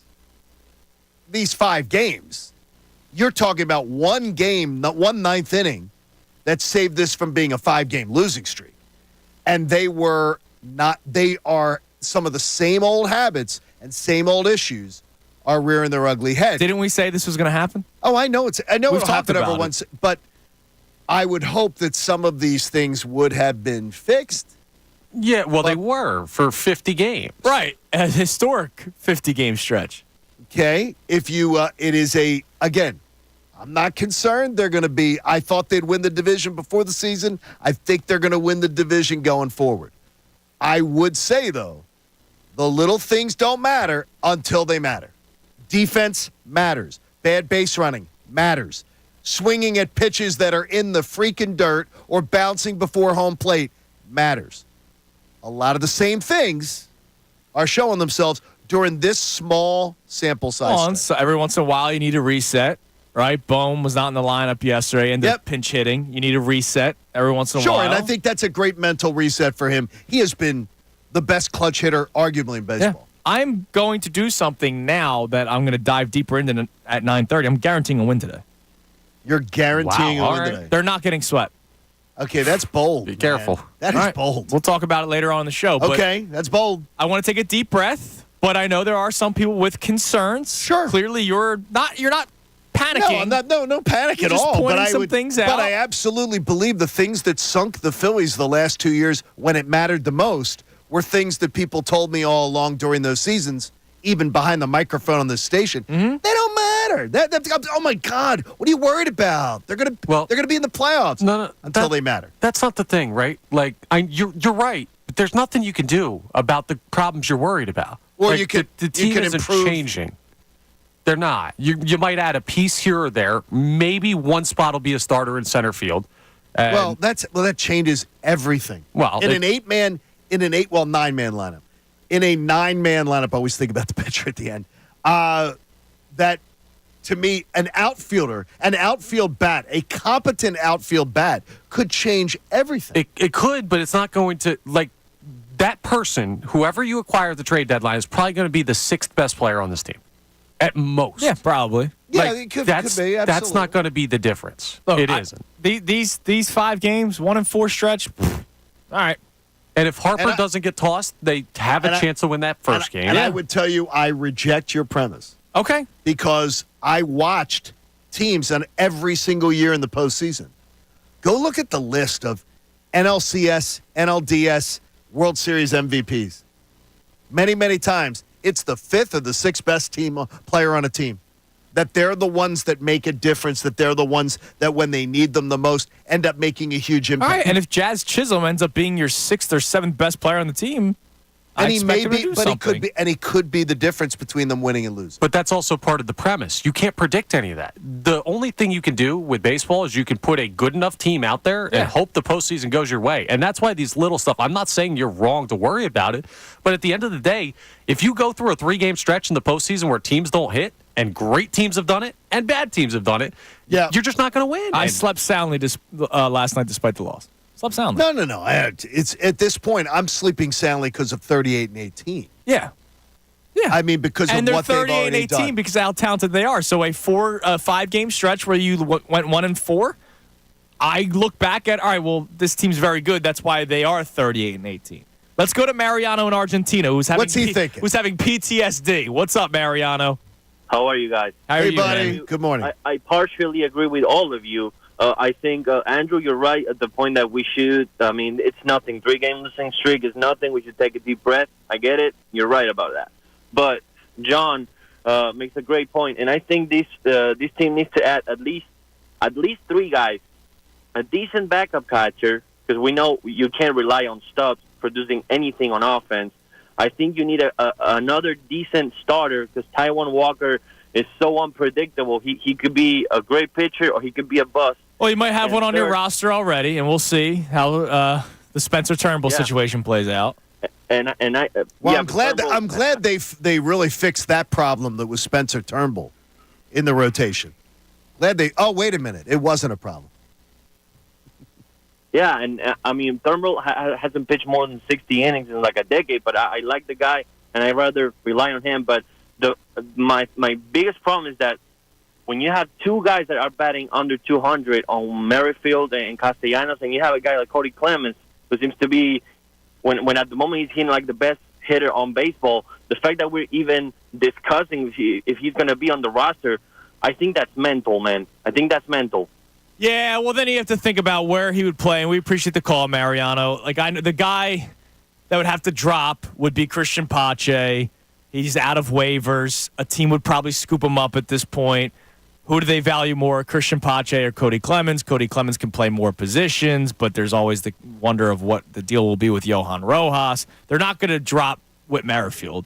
They're not. They signed him to an $8 million contract, and I don't think they're going to cut bait on Whit Merrifield through 54, 55 games. Like, I don't think they're going to do that. There's a reason he was sitting at home. Now we're seeing why. Well, he hasn't been good, but he's playing Jake Cave's spot this year. Yeah. No, Is I he got better you. than Jake Cave? Yeah, Yes. no. You weren't paying. You're paying Jake Cave $600,000. Who cares what he's getting paid? I do. I don't. $8 million because you don't think there's a mental budget with John Middleton. Yeah, but they have a club option where they can get out of it after this year. No, It's I got it's not that. changing I understand that part of it, but it may be the difference between you going and spending $5 million on a reliever at the trade deadline. I also think it's unfair to say there's No a reason shot. why he was sitting out there. You don't think that's fair? I mean, as Connor always likes to point out, he was an all-star last year. So I know, and every team was letting him sit on his couch at home. Yeah, because they said, all right, this guy's a little older. Maybe we don't need him. Phillies needed a bench piece. I thought it was a great move. When they picked him up, it was a great move. I'm going to tell you. Celebrated it. I'm going to tell you what is a great move. Was Alec Boehm just being so self-reflective about some days you just suck. Yeah, it's great. He has taken such strides in just understanding what it is and ownership of it. It's so easy to just come out and say, you know what? Some days you just suck. Some days you go into a little bit of a slump and you get right back on the horse. I admire his evolution so much. He's growing, man. It really is. He really is. I just want us to all take a collective deep breath. Yeah, I don't think anybody's. I'm not hearing the panic, but I think there's even just the word concern. I think is too much. I disagree. I with you. think concern is too. They're 20 games above I understand. 500. And again, though, okay, what did we say when the Eagles were 10-1? What did we say? We said totally different sport, dude. And I got crushed for it. Totally different sport. I was getting crushed for going, I can't believe you're nitpicking a 9-1 team. I can't believe you're nitpicking an 8-1 team, a 10-1 team. Until the little things that we saw mattered. They eventually usually sink you. Your weaknesses or whatever happens to you eventually ends up sinking. There's teams with a lot of other weaknesses. There are. This team barely has weaknesses. Okay. If any. That's why they're in a conversation of the Dodgers and Braves. And look, the Phillies should be held to a higher standard than the Braves now because the Braves are dealing with season-long injury issues. What bothers me is, Connor, is I believe you that they do have very few weaknesses, but the biggest weakness they have are mental weaknesses. They are a poor base-running team. They fall asleep on the base pads. They do stupid things on the base pads constantly, and they've been doing it for 3 years. John, you have a Ferrari, and you're worried that the cigarette lighter doesn't work. Okay. I'm just telling you. Maybe that's an issue if you want to smoke. And that's what you told me in 22 and 23. And they got to the World Series in the NLCS. Okay, so is that the goal? Or is the championship the goal? Getting to the World Series is the goal, and they were there 2 years ago. You cannot just overlook. I will not overlook stupid mistakes that continue to happen over and over again. But the way you guys they didn't lose the World Series 2 years ago because of stupid mistakes. Their approach to the plate was stupid, and guess what? Their approach to the plate isn't great many times. It's many. There is too many. They have the best record in baseball. I got you, and nobody's saying that they don't. Yeah, but the concern is a bit much. Nobody should be concerned. Right now, nobody should be concerned. I think it's totally fair right now to say nobody should be concerned. That is fine, and you can say it because you have pointed out base running stuff all season long. I will give you 3 years. It's been a problem. You have, and I will give you credit. But I think you're also defending the people that are a little concerned after the last 5 games. No, what I'm saying, I didn't hear people complaining about the base running 5 days ago. 5 days ago, I didn't hear people complaining about the base running. I've complained about all season long. But I'm talking about the masses, the majority of people who are concerned right now. When I see Haley's tweet yesterday that she's concerned about what? They were 37 and 13 before this 1-4 stretch. Which is unsustainable, right? I mean, that's we all expected we all expect that. We all expected it to come back down to earth at some point. But if you ignore the little things, little things do matter. They do matter. All right. I just think we should take a collective deep breath. I don't think anybody's hyperventilating. I think you got a false. I think you're creating a false premise. I think a lot of you are making me hyperventilate. 610-632-0975, the number to call in or text in. Adam Schefter joining us coming up at 8 o'clock. Coming up next, I want to find out what that biggest concern for you is about the Eagles that could hold you back. I told you this morning, already May 29th, my tagline for the Eagles is NFC Championship game appearance or bust. I know we have texts on that. We'll get to more texts. But what would be that one concern that would keep you from going that far? It's Kincade and Salciunas, 97.5, The Fanatic. Bob Cooney. Joining us on the Comcast Business Hotline, Hall of Famer, Eagles.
8 o'clock. Can't wait to talk to Schefter. Always love having our conversations with Adam Schefter. I want to get to the text line here, Connor. The jumping off point today was about the tagline for the 2024 Eagles. As we are 100 days away from the start of the Eagles season, Johnny Calendar over here had it on his, 100 days, baby. Countdown app, which I love it. And I say NFC Championship game or bust. That is my tagline, and I don't think that's going too far. I don't think that's crazy. I don't think that's hot takey. When I see the talent on this team, when I see the schedule being pretty fair for the Eagles, as we've talked about. Very fair. I think the beginning's tough, though. It is. I really do. It is, and then I think they settle in after that. And then we've made the talking points about how the Eagles, Super Bowl hangover, blah, blah, blah. Well, then the 49ers should have it, right? They lost, no, so they should have the hangover, too. And a hangover, you can't say there was a Super Bowl hangover when the team started 10-1. Yeah, I agree with you there. Don't go out partying all night, wake up at 5 in the morning and be like, I feel fresh as a daisy. All right, well, if you weren't going to go as far as me, and you guys are all in agreement, but if you weren't going to go as far, I would like to know what would be the thing that would keep you from getting as chesty of NFC Championship game or bust. John, I'll start with you. Wondering whether they have weaknesses in the middle of their defense and linebacker, and whether young safeties can step up and make plays. Okay. The middle of the defense was, as you say, pillowy soft, I think is one of the terms you like to use. It's they were pillowy soft. Connor? I'm just going to go defensive side of the ball in general. You have a young portion of the secondary that's going to need to be a part of this team.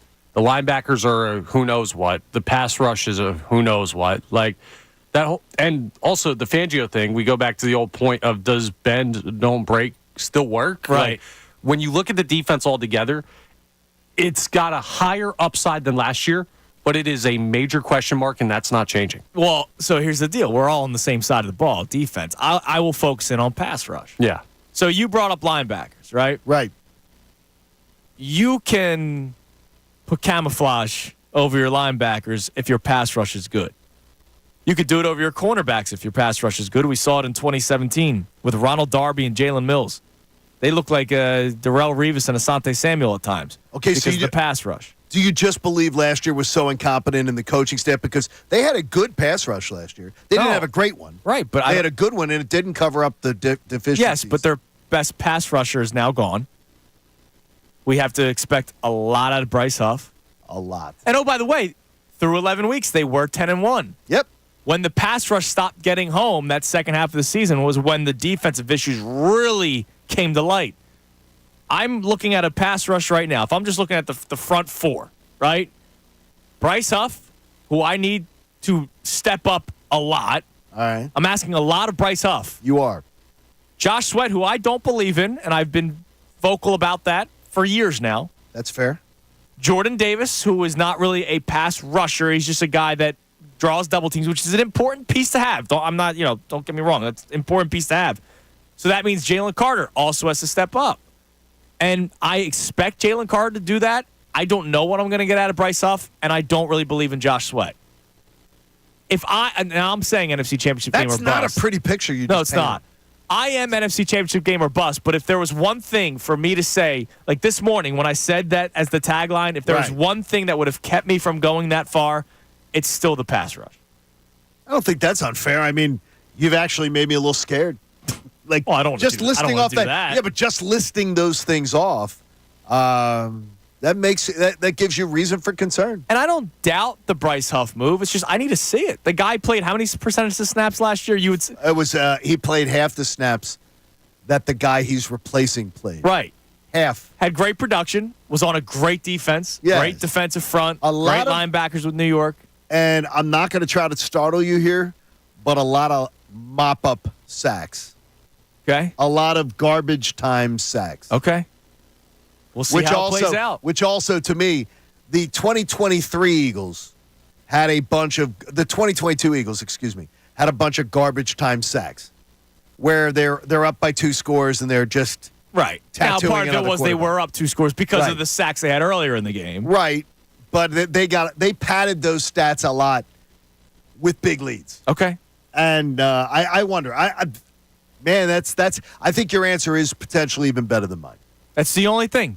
That's the only concern I have on this team. Like, real concern. Like, all right, will Jalen Hurts be back to the form 2 years ago? That kind of stuff. I get it. But, like, legitimate concern, other than linebackers, because I know the linebackers is a big question mark, you can make your linebackers seem a little bit better if your pass rush is getting home. And we'll see if they do this year. What do we have on the text line, Connor? Yeah, so we have Dawood from Northeast Philly checking in. What's up, Dawood? On the conversation you were having, one of the other concerns, a minor one. He's on the mailman route, by the way, right now. Oh, nice. Always love that. I didn't know that, Postal is he? Service people. Oh, yeah. My dad was a mailman, so I have great respect for that. Shout out the mail. And he talks about the conversation we were having about Britton Covey. Says, guys, Kellen Moore's familiar with a certain slot utility guy in Cole Beasley. Now, I'm not saying Covey is Beasley, but he did have an outstanding year in the kick return game last year, so it's not too far-fetched to think that Britton Covey could be that kind of guy in this system. All right, here's my biggest concern with Britton Covey. Cole Beasley was actually a tremendous NFL player for his role. He was very good at what he did. He was also very smart. He kept himself healthy. Britton Covey, we've seen him just get wrecked. Oh, my gosh. Every kick return, punt return. You know that video, like the Joker short of the Joker on the skateboard? Yep. Like, that's who Britton Covey is when he gets a kick return and a punt return. I don't know how careful he is with his body catching the ball in space around linebackers and safeties coming up in the box looking to lay a lick on you. So that's my biggest concern. Because he's probably 5'10", 5. I don't know how. But dude, I don't know how big Britton Covey is. He's 5'8", 173 pounds. You have another guy that's skinnier than that's been relatively healthy in Devontae Smith. That's true. That's true. There's some guys who can just absorb that contact because they're flexible. I don't know. They could. So we'll see. All right, what else do we have? We also have someone checking in on the Eagles here. We've got no name. Or actually, no, Brady from Norristown. Hello, Brady. Hello, Brady. Says, John's right. After the Eagles' historic collapse last year, I think a significant portion of the Philly sports fan base will never be 100% comfortable with a lead, whether that's this coming Eagles season or the current Phillies one. I really do. I think that it's people have been conditioned to. I think it's crazy when people say don't pay attention to something.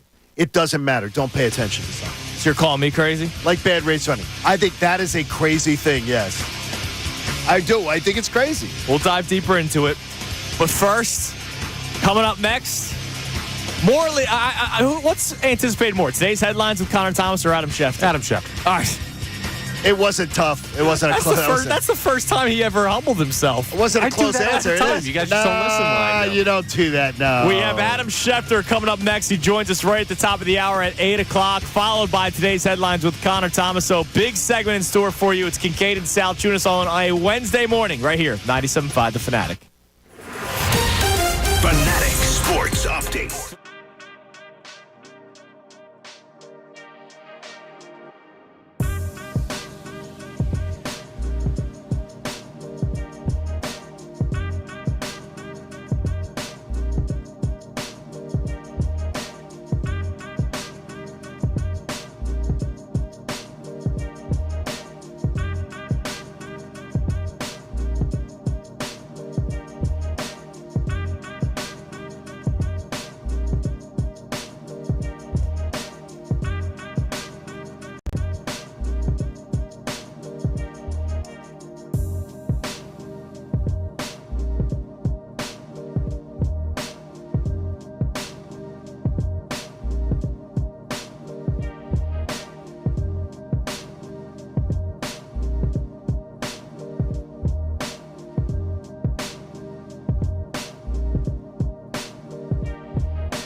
97.5 The Fanatic. And every Wednesday at this time, we are joined by the best insider there is for the sport of football, maybe even beyond. I've seen him getting some NBA stuff out there. Yeah, he loves the NBA. He does. He would like to take Daryl Morey's job someday.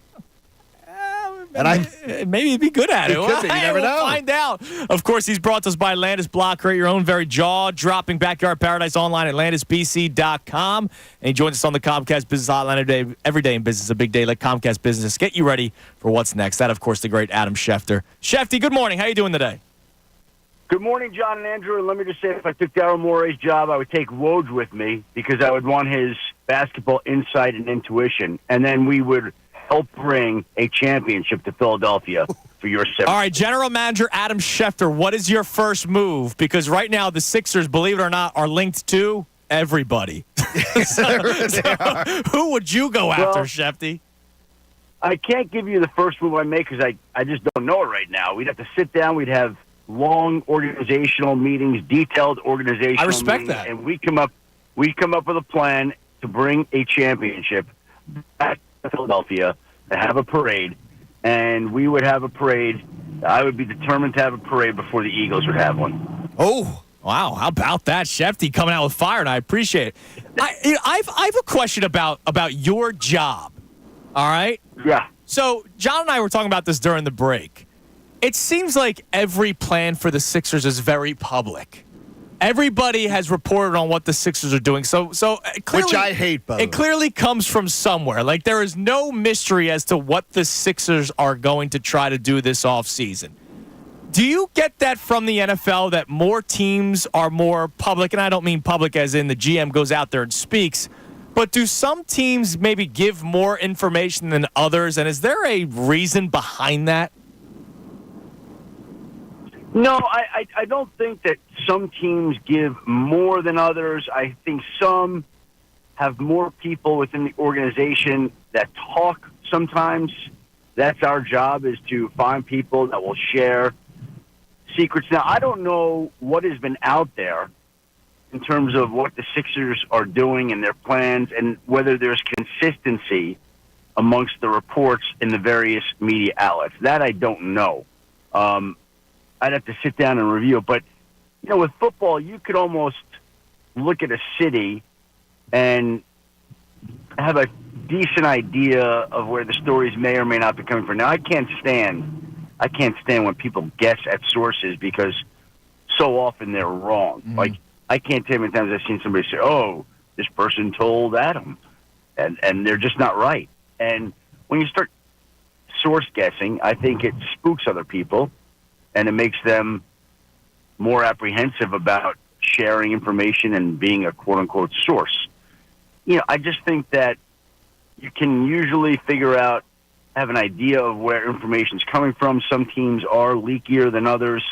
I don't think it's like, well, you know, there are some times where organizations that have struggled trying to get together, they're trying to have a handle on their message. I don't know that the Sixers would be viewed in that category.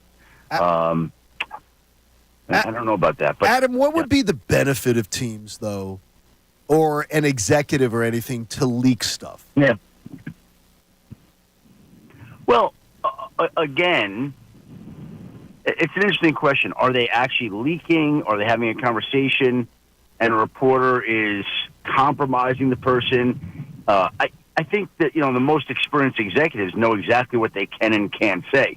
And I think that when you're talking with the media, you always have to operate from that standpoint, from a team standpoint, organizational standpoint, as if everything you're saying is on the record. So that, you know, I don't think it's wise to say, okay, hey, we really want this defensive back from Penn State in the first round, and think that that's not going to get out. Like, you can't do that. So maybe sometimes an organization, you're telling me that people are reporting on what the Sixers are doing. Maybe they want it out there. Right. You know, that, hey, that we're interested in player A when, in fact, they're really targeting player B. You know, like, player A is in consideration. Like, I've had to go all kinds of ways. I remember a GM in football once called me. He's like, hey, can you put out there that we're working out this guy? I'm like, you want that out there? He's like, yeah, we're working him out. I don't think we're going to take him, but yeah, we're working him out. I'm like, and he goes, I'd like people to think that we're more interested in taking him than we are. Well, long story short is they wound up taking this guy, and this guy's become a star.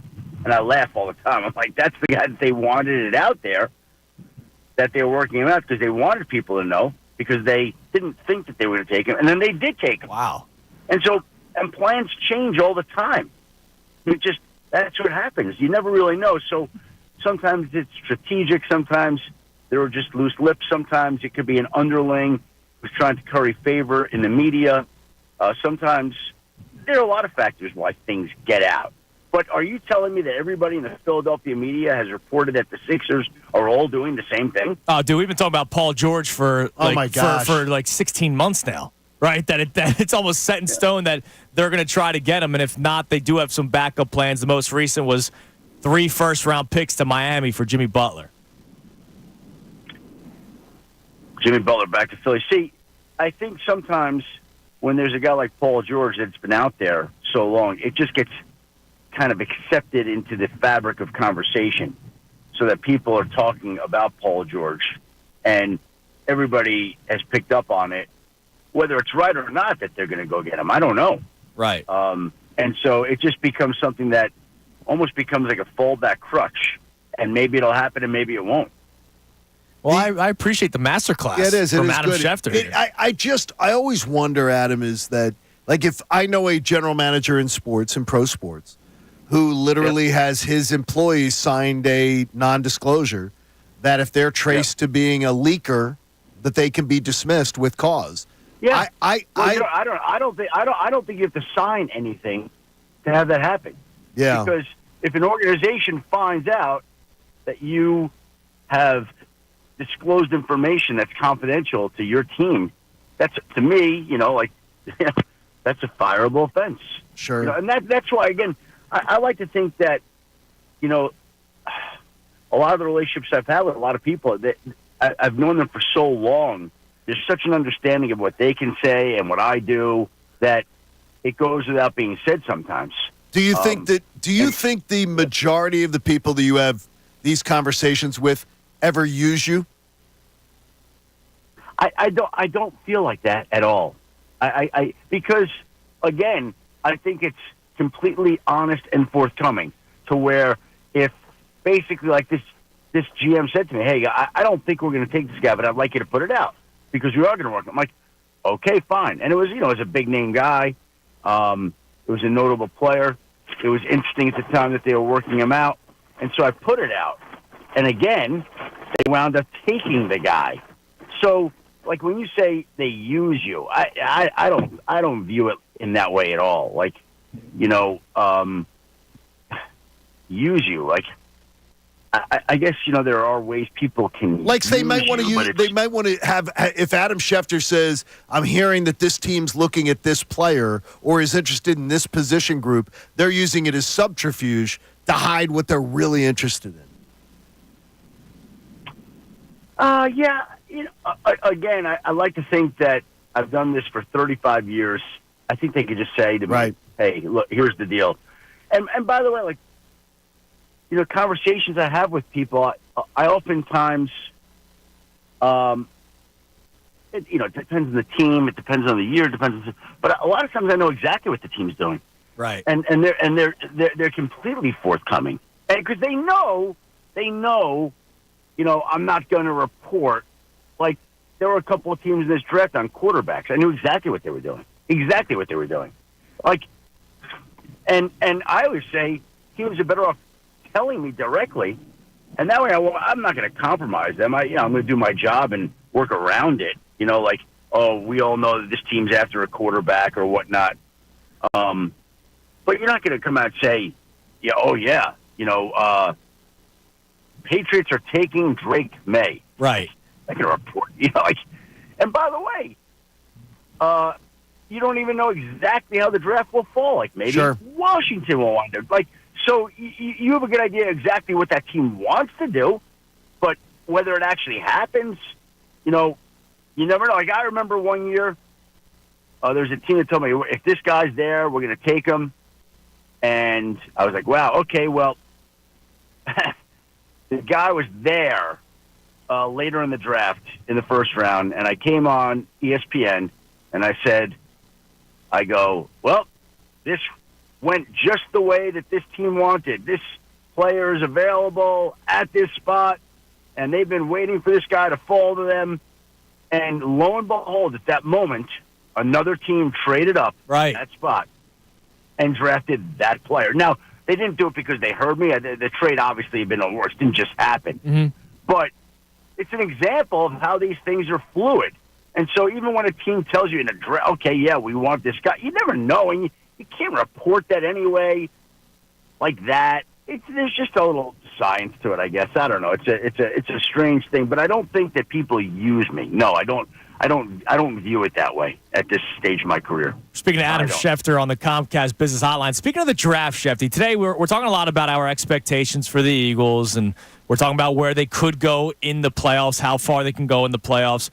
You've been covering the NFL for 35 years. You just mentioned it. You know that it's hard to expect a lot out of a rookie, but in the sport of the NFL, it's more than other teams. There's no minor leagues. There's no G leagues, right? You play right away. Sometimes you don't start right away, but you find a way to make an impact. The Eagles are in a very interesting circumstance where their offense is built to win right now. The defense is question marks, and they may rely on a lot out of their first two draft picks, Quinyon Mitchell and Cooper DeJean. Is it fair or unfair to expect those guys to step right in and try to make as big of an impact as they can? Because we have NFC championship conversations already going on in Philadelphia. Yes. Well, I understand that. And, again, I think that you have hopes for them, but they're still rookie. You don't know exactly what they can do, what they're capable of doing. You have to see it still. I think you have to approach it like, okay, we believe these guys can play. We believe these guys are going to contribute, but you still don't know yet what exactly they're going to do. And so they have other players. They're going to need some of these other guys to come through.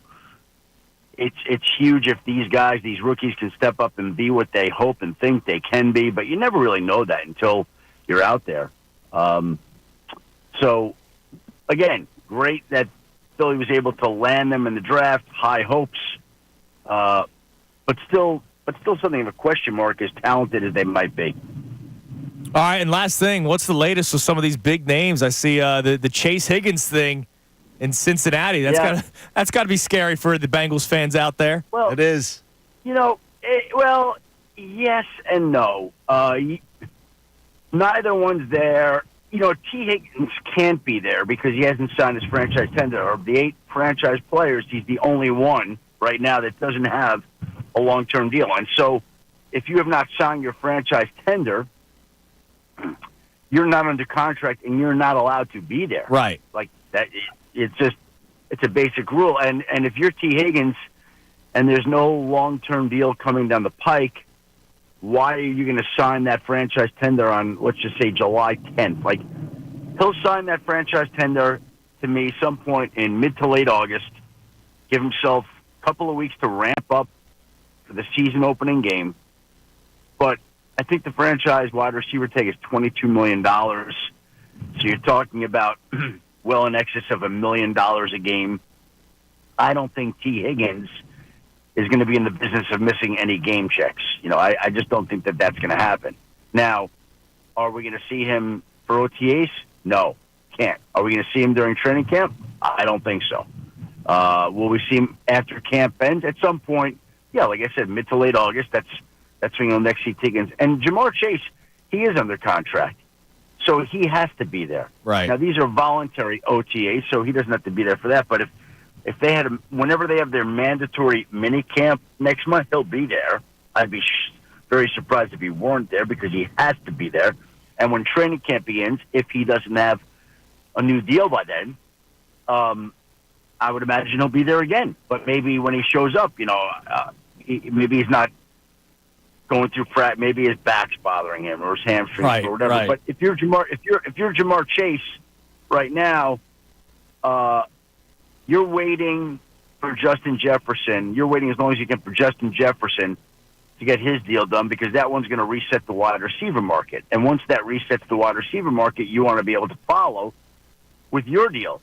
And the fact that neither player, Chase nor Higgins, is there now would not be overly worrisome to me if I were a Bengals fan, because when opening day rolls around, it would be a major upset if both players were not on the field in the lineup playing in week one. I mean, I expect both of them to be there. You just may not see, you won't see one of them for a while, and you will see the other one, but you want that deal to be done. And if the deal is not done by the time the season begins somehow, some way, which would be a surprise, then that would lead to that would open up the range of possibilities that you could get from Jamar Chase, which would not be ideal. Like, not getting a deal done with him, I think, could really work against them this season. And T. Higgins, no deal, but he'll be there later. So that's the deal with those guys. Shefty, you're the man. We always appreciate Adam. you coming on. We'll talk to you again next week. Thank you, guys. Have a great day. There he's Adam Schefter on the Comcast Business Hotline, brought to us by Atlantis Block Crate, your very own jaw-dropping backyard paradise, online at AtlantisBC.com. Just a reminder, the reason why I asked that Chase and Higgins question at the end, it's really nice going into OTAs with zero stress. And 2 huge lockdown wide receivers. Yeah, like the Eagles, there is Locked down and loaded for years to come. What is the drama surrounding the Eagles right now, other than the collapse last year? Stuff that we create. Yeah. I mean, honestly, it's like discussion. There's no other Fans- drama. Yeah, fan That's stuff right now. That's a beautiful freaking thing. What else is beautiful? Today's headlines with Connor Thomas. Aw. Today's Not Connor headlines himself. with Connor Thomas. What do we got, Connor? I think it's all encompassing, today's Okay, headlines. yeah. I appreciate it. What's not beautiful is seeing how people were interacting down the shore with some of Philadelphia's royalty, if you will. Let's talk about let me just say this first. Okay. Acting down the shore, period. Well, yeah. There's lawlessness It's all terrible. over the Jersey Shore. It's disgraceful. Like, chill out. All right, sorry. How about This- parenting kids? That'd be nice. This specifically deals with Kelsey and Jason Kelsey in the background of the video. I'm sure everyone's seen it, but we'll play some of the audio here of an interaction they had with another woman. Middle of the street. You are. You'll never be allowed in this house. No. You'll never be allowed in this house. Don't be out your breath. You're embarrassing yourself. All right, so here's the story that I got from it, from reading up on things, and then obviously that video. Apparently, the woman was on the other side of the street, saw them, and then ran across the street. There's cars. While they were in their car. Yes, ran across middle of the street, seeing them, was like basically on their car, trying to like get a picture with them or something. And then when they get out of the car, she's yelling at them because they said, no, we were on a date. We prefer not to take a picture today, which Jason Kelsey and Kylie Kelsey have every right to not take a picture. Correct. Which, by the way, they normally do. And don't come up to people in traffic. Well, That's they probably freaking- saw this that's lunatic freaking creepy. person. You are a lunatic, lady. They saw this lunatic running out onto the street, and they probably said, you know what? We don't want to award her with the picture. No, let's go, yeah. Maybe if a little kid came up to us, we'd take a picture with the little kid, not this lunatic. And apparently she's drunk because you heard Kylie Kelsey say in the video, I Allegedly. can smell the alcohol on your breath. What do we do? Like, People are dumb and You know what annoying. it is? It's these things. everybody wants to. It's the phone. I got to have the cloud. I got to get a picture. I got to get a selfie. I got to get... Leave... It's okay to sometimes just say, hi, how you doing? What's up? And not need to document every freaking thing in your life. I have a story on 975thefanatic.com that will be coming out today on what happened with Jason Kelsey and Kylie Kelsey, and I will tell you a story about something that I had the absolute pleasure of doing. There's no video of it. None. No photo of it. But I know that it happened, and that's all that matters. So we'll dive deeper into that. This story, it's a big It's story. interesting. I mean, this thing went TMZ, Yes. New York Post, Fox News, CNN, whichever It's all over it. side of the political spectrum you're on, they're all out there. It's all over the place because Jason Kelsey and Kylie Kelsey are becoming, nationally known figures at this point. That's a disgrace and an embarrassment, and I can't wait for your name to be out publicly, and I can't wait for the pre-written apology. I hope they just apologize. I hope they put their name out there by apologizing. Yes, because trust me, social media is looking for you. It's horrible. Just act normal. We'll dive deeper into this because this is a national story. I can't have enough of it. And more of our Eagles and Sixers discussion. We'll get to more of your texts coming up next. It's Kincade and Salciunas, 97.5 The Fanatic.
It is 8:29 on Kincade and Salciunas on this Wednesday morning. I want to thank Adam Schefter again for joining us last segment. He joins us every single Wednesday at 8. We replay the best 5 minutes at 9:10. I enjoyed that. I did a little too. Off the. Well, it's nice to off the beaten path. kind of go behind the curtain of the life of Adam Schefter and how we spun it into the Sixers too, because everything is public about the Sixers, which I know you don't like. So we'll get into that in a little bit.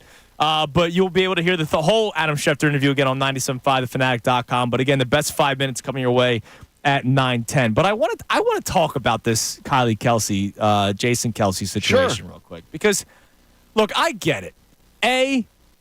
Alcohol gets the best of us sometimes. I understand. If allegedly Kelsey points out, alleged. Yeah, let's make sure. Right there was no blood alcohol test. It was just Kelsey saying, "I can smell it on your breath." So I get it. Alcohol's gotten the best of us. Everybody, at some point in their life. So I totally understand. But look, I get it. They are very famous people, and they walk around Margate as if they're not. Right? Like they walk like Jason. There's photos of Jason Kelsey on the boardwalk by himself without his kids, just licking an ice cream cone. Just like he's just like you he's mean us. Being allowed to be normal people? Yes, and I love that. I love that they are like that. I love that they don't feel like they have to be on the tallest part of the tallest tower, like a princess, and God forbid I go down there because I'm going to get swarmed. And I think there's a respect there that a lot of people go, oh, they just act like they're regular people, so we'll respect them as regular people. But of course, people want to go up and get pictures with them. I understand. And I understand why the woman wanted to get a picture with them. But for you to react the way that you did when they respectfully, again, by all accounts, respectfully said, no, not today, we're on a date, then what are we doing here? Like, how can you react like that? I don't know how people don't respect boundaries of people in public. People. Period. There's been, everybody in their lives have had those situations, those sort of awkward little situations where you meet somebody and you don't know whether you want to bother them or not. Like, to me, don't bother people while they're eating. That's rule number one, That's you do not go to someone's table where they're having a family dinner or having an event and do it. I saw it a few times dining with Shaq. Yeah, I imagine. People are rude. Yeah. Like, they're rude because it's like, I want my 5 minutes with you. I want my pictures with you. I had people come up to him with phones. Hey, I got my best friend here is on the phone right now. Can you? Right. It's not like they walk up with the phone already recording. No, they're calling their best friend to say, I'm here with Shaq. Hey, Shaq, talk to Vinny. Right. And it's to me, I think it's the phones. I honestly do. I think it's the phones. I think it's social media. I think it's that everybody has to document everything. You can't just meet Jason Kelsey. Right. You can't just say, I had a great run-in with Jason Kelsey. And, I mean, he goes to the McDonald's right around the corner from the street I grew up on. He gave the woman in the drive-thru the jersey. And the people love him there because he's just a normal guy. Right. And he's not bothered when he goes. Right. There is another place that I know of where he goes for breakfast where he is not bothered. And that's why he keeps going back. He goes in, he's not not being bothered, being like, to say hello to people. He treats people with incredible grace. Well, people aren't running up to him demanding pictures, and maybe every once in a while somebody says, hey, can I get a picture? And he's used to it. Let's face it. And I also want to talk on the side of Jason Kelsey. I imagine they're used to that kind of stuff. They are. So they hold themselves to a certain way. That's why it's literally been already reported that they denied the picture respectfully. And I'm sure they denied it because the woman ran to their car in the middle of the street. I'm going to tell you, if you're in your car in traffic and you're waiting to go somewhere and someone comes up and starts on your car hey, I think you're going to shoot me. That's freaking weird. Right. That is that's unacceptable in society. You've seen the video of the guy, hey, roll down the window, and that's fine. I think that's I think some of those videos are funny. Right, but literally going up to somebody's car? No, it's not. And in today's day and age, that ain't safe. No, it's not safe. You don't know who's coming up to your car. Who is this? I guarantee you they had to be saying, who is this crazy person coming up to our car? Right. And that has to make someone like the Kelseys nervous. Yeah, absolutely, because they are very You don't know, they're and you very don't know who's figures. coming up to you. No. It's unbelievable. I think these phones have created it. I think that social media creates it. I think the faceless society we live in today creates it, where people just feel the need to say anything nasty about whoever they want to, right, and do it without ramification. There was I forget what athlete or coach said it, that there was a time when people used to not say stuff like this or write stuff like that because they would have a fear of getting punched in the mouth. Right, and that doesn't happen anymore. And it doesn't happen. Because if you do get punched in the mouth, then you're the one who somehow becomes a victim. It's also on camera, and then, right, exactly. and then the person's videotaped. It's bad. Now, I know it's because I would like input on this. I would like to hear from people on this on 610-632-0975. Call in or text in your reaction to what happened with the Kelseys and Margate this weekend. Because, John, we also have to realize our perspective is a lot different. I have sat down with Jason Kelsey. Right. I had to record commercials with him a couple of years ago. Miss Rhonda, who recently retired, she was not in that day. And so I was the person filling in that day. And I did a 1 hour long recording session for a car dealership with Jason Kelsey. And you have spoken about how great, awesome human being. Awesome human being. But the woman in Margate doesn't get the experience to sit down with Jason Kelsey, Super Bowl hero, for 1 hour. Now, the thing is, though, is that when we are in the presence of athletes, and we do get we get unprecedented access. Yes. But it's still, though, you don't overstep boundaries. Yeah, we're normal. I know media people who do, though. I do. I know media people who do. Right, it's not overstep boundaries with the teams that they cover, with the players they cover, and I always roll my eyes at it. I'm like, are you a fan or are you working? But here's the deal: you say we're normal, but our lives are not normal. Yeah, but it's not our position or it's not our opportunity or anything, because there are people with our position or opportunity. I'm not even saying in the city. I'm just saying in general that do weird stuff with athletes. Yep. Like, yes. So it's just be normal. And we can't expect every single person to be normal. So these interactions are going to happen. Right. And you have to hope that the athletes that you hold in such high regard and the people around them, like their families, handle it the correct way. And the Kelseys absolutely did, in my opinion, in the spot. Oh, yeah, absolutely. And good for Kylie for getting up in her grill. Good for her, because the lady was running on the street. The only thing I would say about what Kylie did is that I wouldn't trust.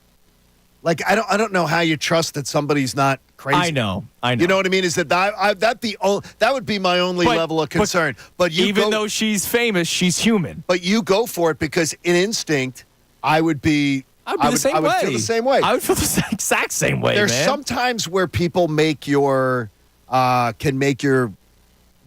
uncomfortable. Right. Absolutely. So last year, and it'll be in my story on 97.5thefanatic.com, FanFest last year. Yeah, I'm part of the FanDuel team, right? So I was there when Nick Foles was playing basketball. And I talked to Nick Foles it was very quick, like 2 or 3 minutes. Fist pound, hey, thanks, man. You're still a hero in the city, blah, blah, blah.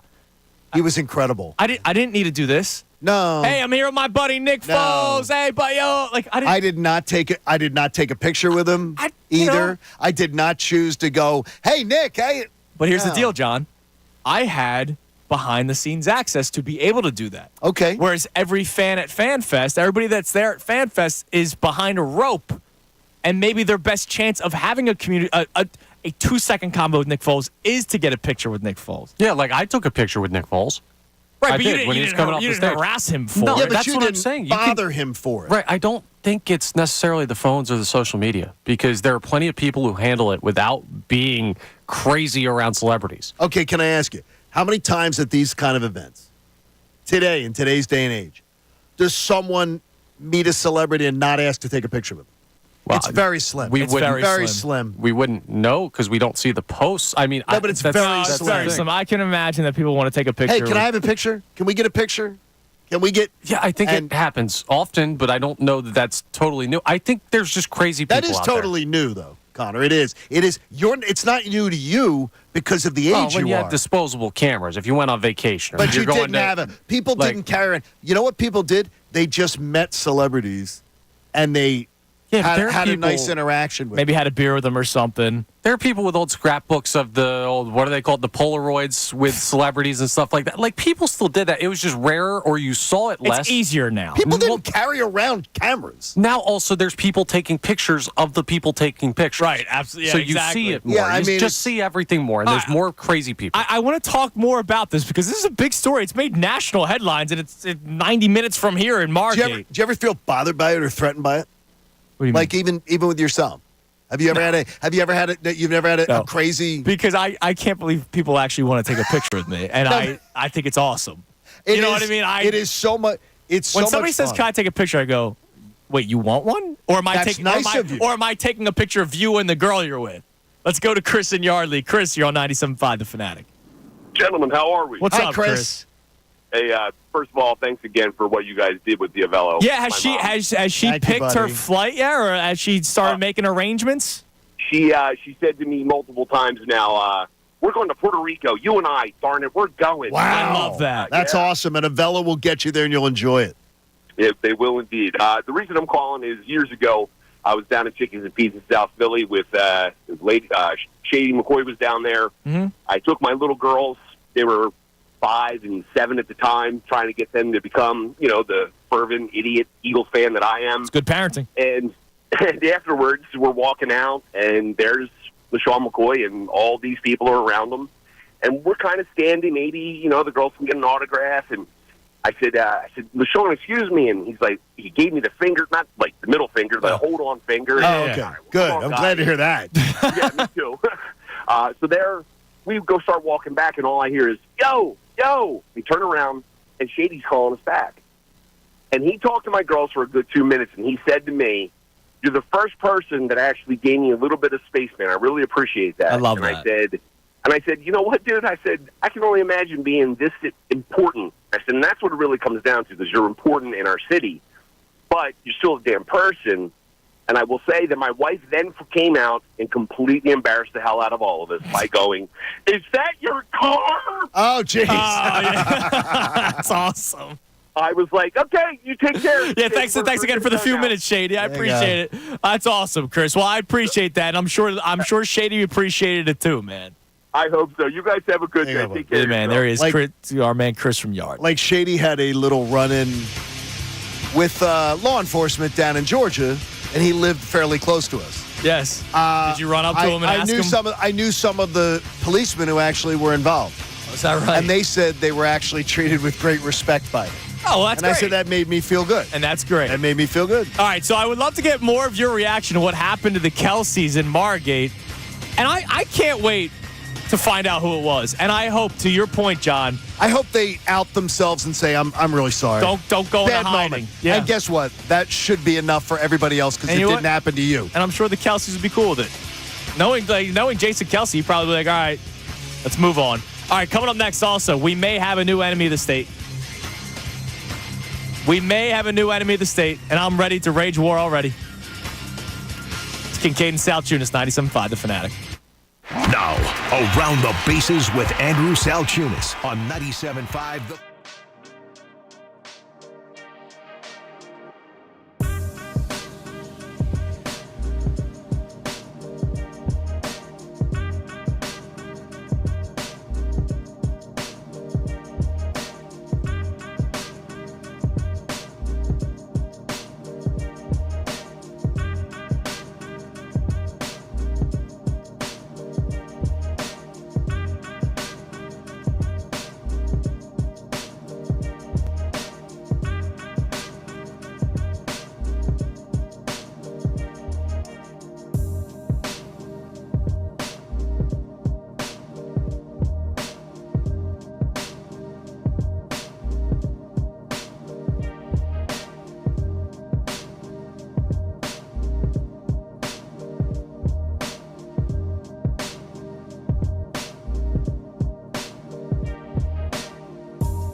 enemy of the state. It's 8:49 on Kincade and Salciunas.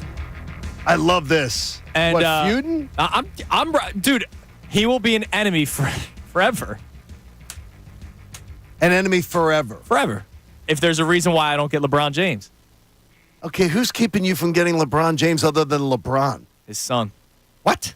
So Bronny James, who you have accurately pointed out, Is a not good he's not a very good basketball player and is not NBA caliber. He's not Division I top program caliber.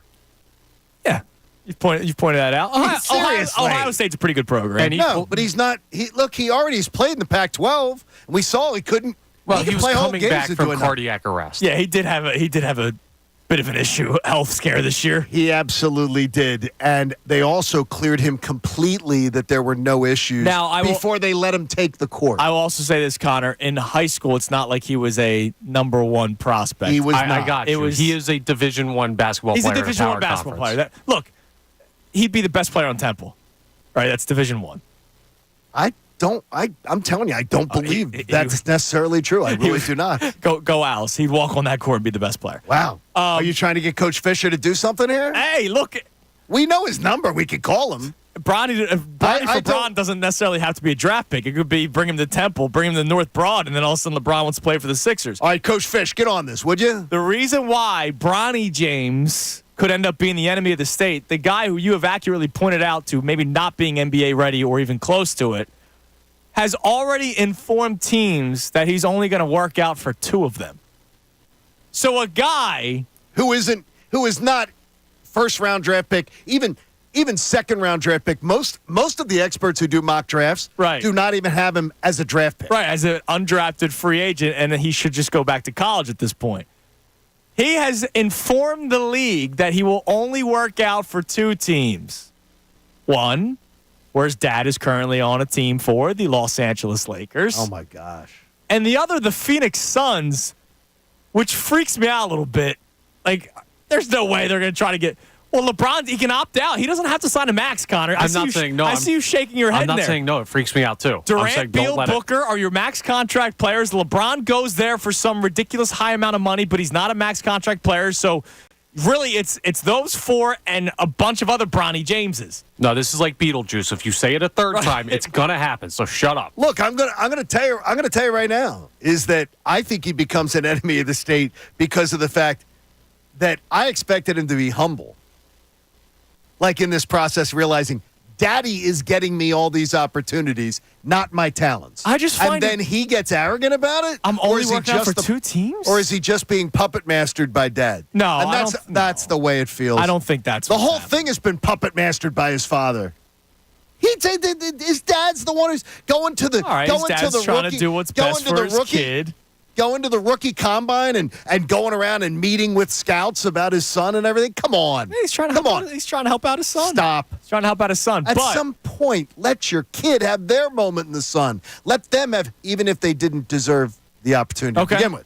I think it's crazy that a guy that probably shouldn't even be drafted this year is saying that he'll only work out for 2 teams. And, oh, by the way, it's the Lakers and the Phoenix Suns that, despite their horrible first-round series in which they lost, that's a pretty big-name franchise right now with the players that are on that team. Bro, we smoke normal, like, top-level draft prospects for turning down workouts with teams. This is insane. He has no – well, he has every right to, but there's no way he should be turning down workouts. This is arrogance, and that's why I don't think it's Bronny.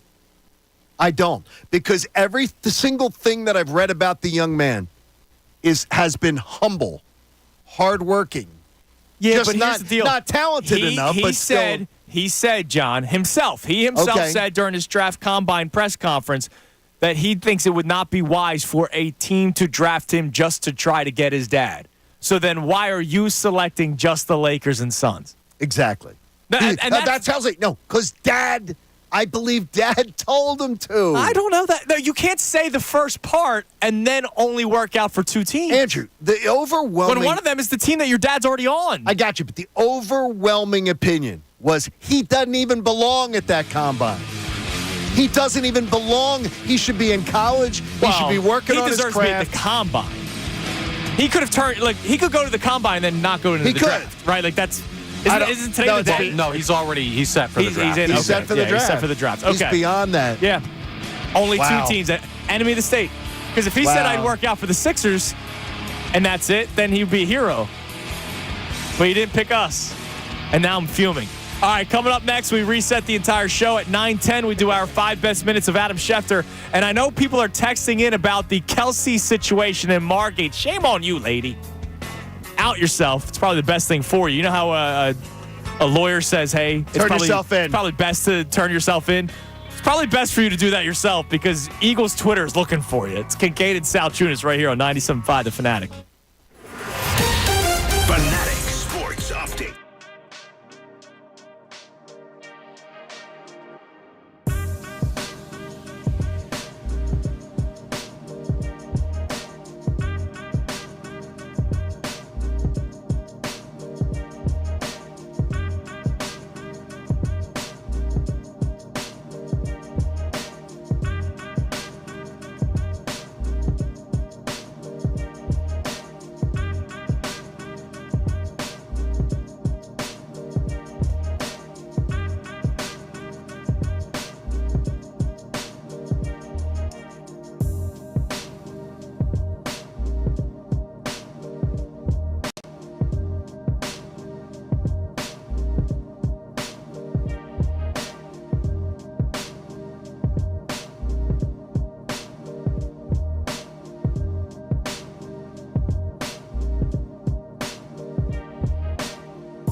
Kincade and Salciunas here on 97.5 The Fanatic. Coming up at 9:10, we play our best 5 minutes from Adam Schefter. And after Schefter, I have baseball's a beautiful sport.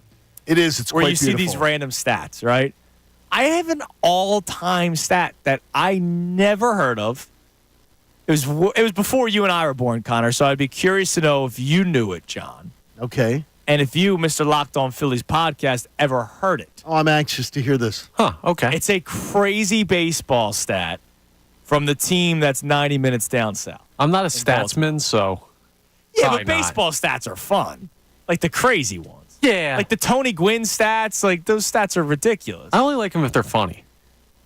Or like weird. All right, well, I saw a stat during the commercial break that I can't wait to give to you. I'll give it to you after Schefter. But here's what we've been talking about today. We talked about the Eagles and the tagline. Let me know if we have an Eagles text. I know we want to get some Jason Kelsey text as well.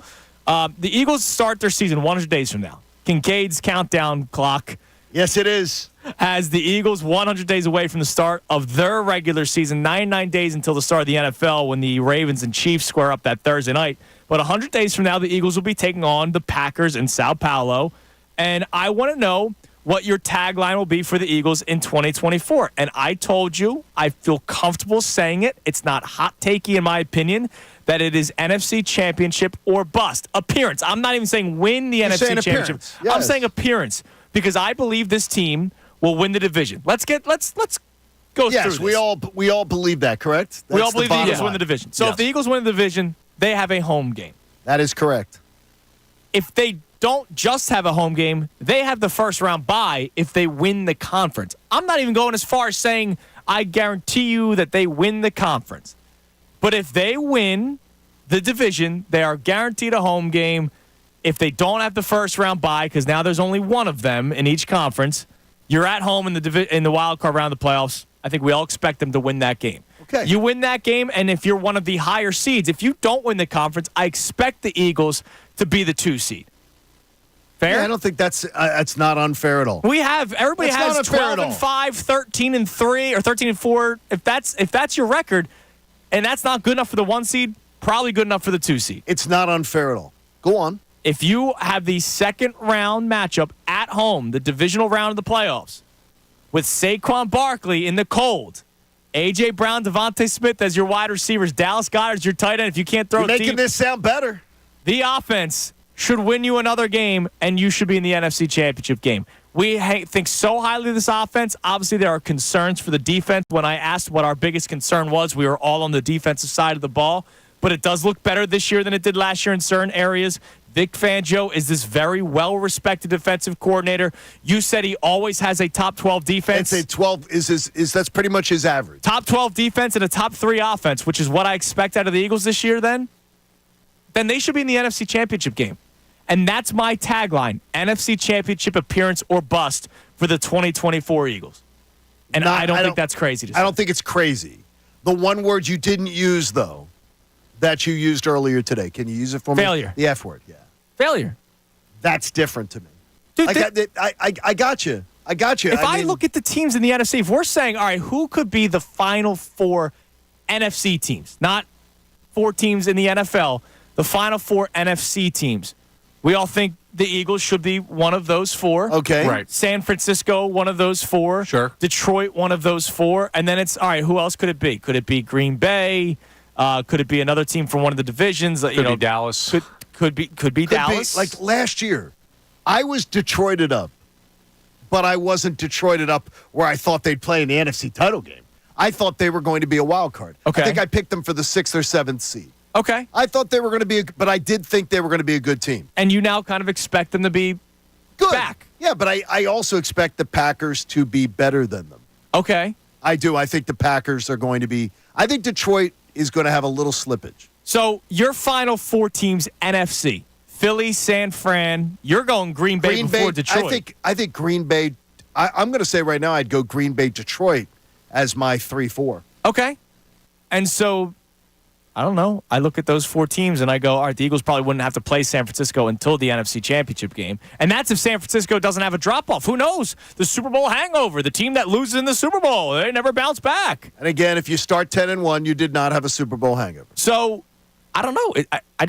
I think it is a failure if you don't get to the NFC Championship game. Okay, I mean, I understand where you get it. I'm not going the F-bomb right now. I'm not saying win. But I'm not saying win the Super Bowl. I'm saying appear in the NFC Championship game. I think it is be in the Elite Eight. I do not think in any way you are being, that's not hot takey. That is not over demanding. That should be sort of a standard of what you'd expect. And Jalen Hurts always tells us the standard's the standard. Well, Jalen changes and that's that. The standard. Jalen can change his messaging depending on how much heat he's feeling. So that's the first question we asked today, 610-632-0975. The other, it's been reported by Keith Pompey, who will be joining Bob Cooney today during the midday show, that the Sixers are already prepared if the situation unfolds in their way to trade 3 potential first-round picks. I don't want to put words into Keith Pompey's mouth. I don't know if he reported the 3 first-round picks. I saw it reported somewhere. That's why you got to listen to Bob's show today. And we will it'll be all clarified. But it's already prepared for them to trade for Jimmy Butler and then sign him to an extension, a 2-year extension, to make it a 4-year deal overall in Philadelphia. He turns 35 before the season starts. I don't want to do it. If you told me you're trading 2 first-round picks for the final 2 years of Jimmy Butler, fine. I don't want to go 3 picks, and it's not because I want the Sixers to draft somebody. It's because I want them to allocate those draft picks for other players to build this roster that has 2 players on it right now. And that's how I feel. No, I don't. And again, I don't think that is a irrational or thought to have. What I'm going to tell you is that people are feeling desperate. There's a desperate feeling about this whole organization right now. Right. And something is going to, as Connor pointed out very, very well earlier today, something's going to have to be done.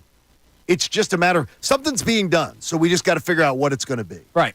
And we may have to get ourselves in the feeling that this is what it's going to be. They're going to have to overspend to spend themselves out of a problem, which sucks. And it sucks. What we've been doing for years now. It's awful. Yeah, dude, breaking news, the Sixers situation sucks. No, it's awful. It really is. It's just awful. You can climb in 610-632-0975. What do we have on the Kelsey front there, Connor, before we get to our 5 best minutes of Adam Schefter? All right, so a couple people have checked in on this. The first one will go here, too. No name on this one, but they say this might be as wild of a take. Okay. It's so self-serving to even include yourself in a picture with a celebrity. Ask them to smile and get a pic without yourself in it. I think that's crazy.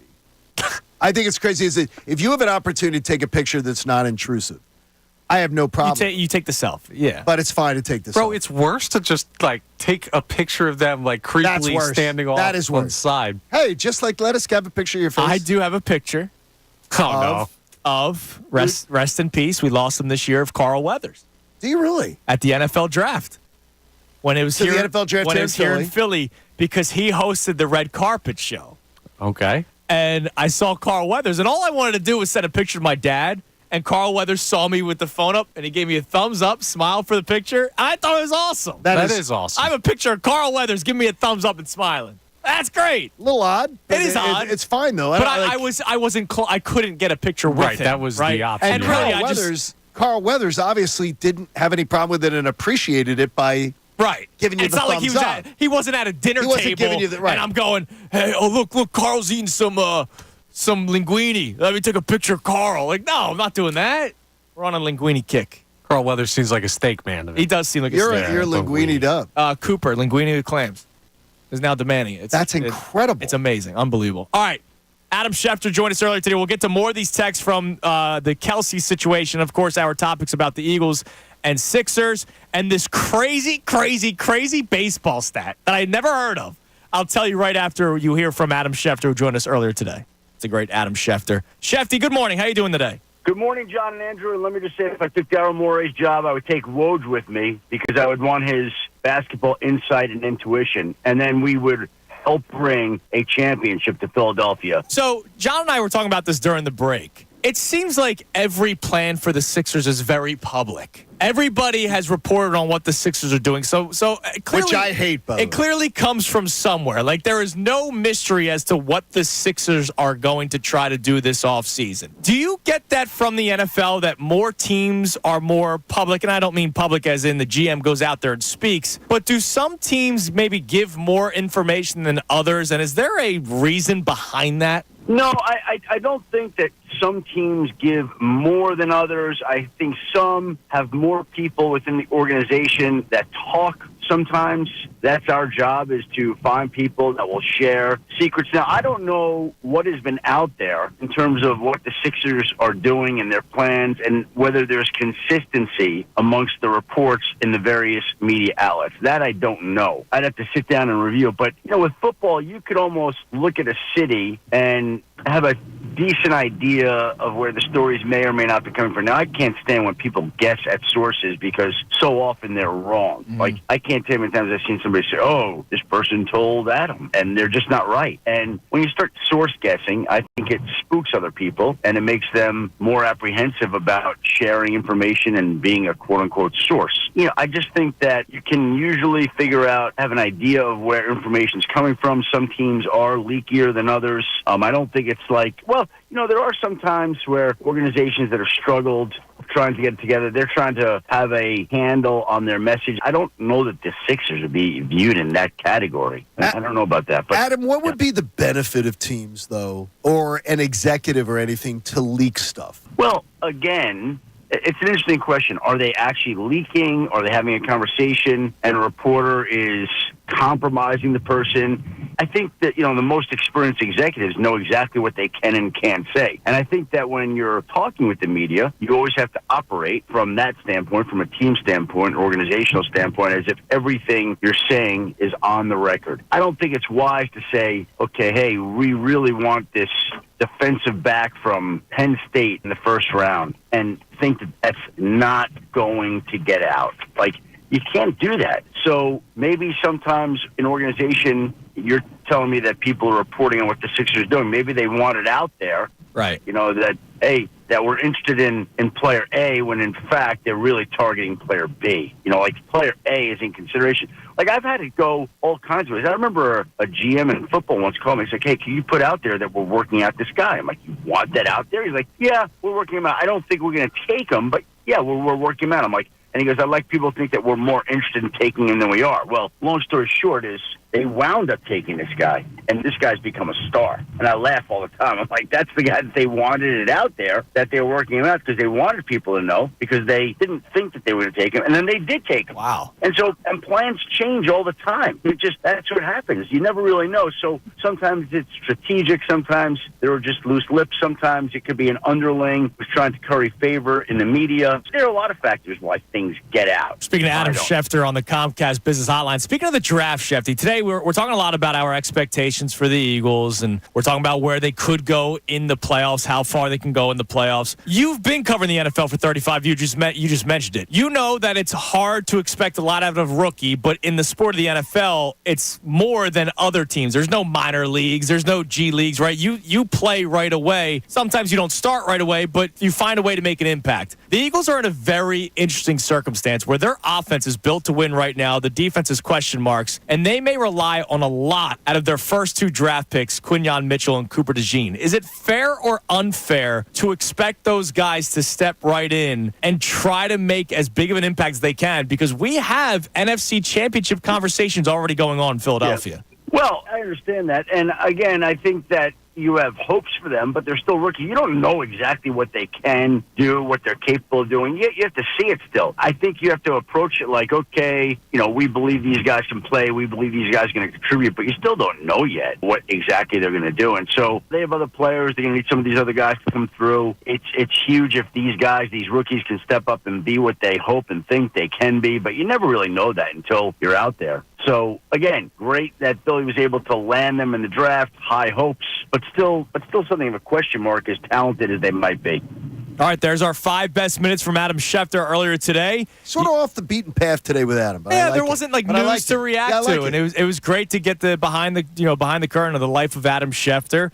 And then, we still got into the rookie conversation and everything. You can hear that entire interview again on 97.5thefanatic.com. I thought it was pretty interesting. Now, real quick, PSA, before I give you this ridiculous stat. What?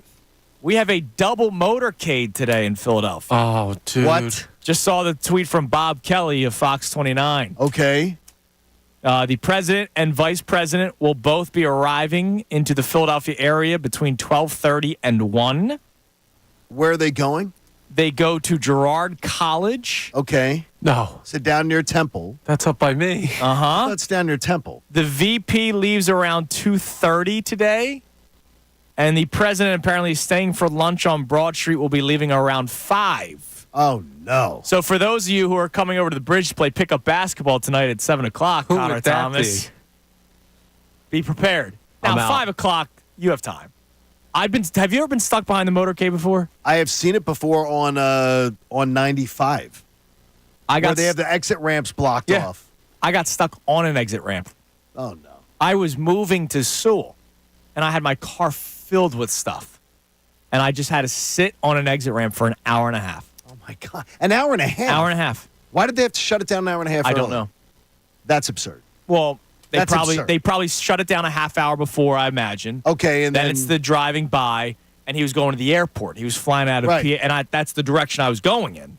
I was driving 76. Well, that's where they get it a lot. I mean, it shuts it down. So a lot. just a Oh, boy. PSA for those of you That's who great. live in the city, drive through the city, and leaving at 5 o'clock. That's terrible. Joe, Come on. Joe. I'm not. There's no politics here. Don't be a douche, man. 5 o'clock. That's rush hour. You're shutting down the roads during rush hour. It's crazy. I don't care what side of the spectrum you Stay are. for dinner. Republicans? Stay for dinner. Right. Come on, brother. 5 o'clock? You can wait for dinner. Dude, it's 2024. Get him a bulletproof motorcycle. Have him weave through some traffic. Show it off a little It's bit. 2024. Somebody will find What a was way it- to get past that. Too. What was this All right. baseball thing you were talking about? All right. Thank you. I just saw a wild baseball. This is why I love baseball. A 'cause wild baseball stat? Everything's so documented, Okay. right? So I saw a tweet about it, and I had to do some research to make sure it wasn't just like false. Okay. So I'm on the baseball reference page of the 1984 Baltimore Orioles. 84 Orioles, all right. I'll both give you a guess as to what this stat could be, and there's no shot in hell you get it. Okay. Go ahead, take a guess. Oh, we don't get any hints? Wait a minute. Like, you're just asking me a random stat? Fine, it's an offensive stat. An offensive For stat. the team. Team offensive stat. A team offensive stat. 17 consecutive hits. Okay. Most games shut out in a season. No, but you have the 0 correctly. The Baltimore Orioles did not record a single left-handed hitter hit against a left-handed pitcher. What? The entire season? So the manager, Joe Altobelli, Yeah, Joe Altobelli. they went 85-77 that year, which was 5th in their division, which Okay. is kind of crazy. That's Well, he had two divisions. Imagine. Oh, okay. He had two divisions in each league. Thank you. Okay.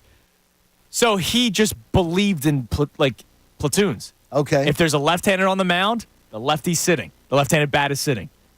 They only had 16 plate appearances, lefty-lefty, all season long. Well, to the manager's defense, they went 0 for 16. They went 0 for 15, 1 walk, and 7 strikeouts. Okay, that's wild. So in an entire baseball season, in 16 games, or 162 games, they went a combined 0 for 15 with 1 walk. Left-handed hitters against left-handed pitching. 1 every 10 games, you got a lefty on lefty at bat. Oh, my God. And think about, all right, Bryce, I know you're our best You're out, player, but you're out. but we're going up against a left-handed starter.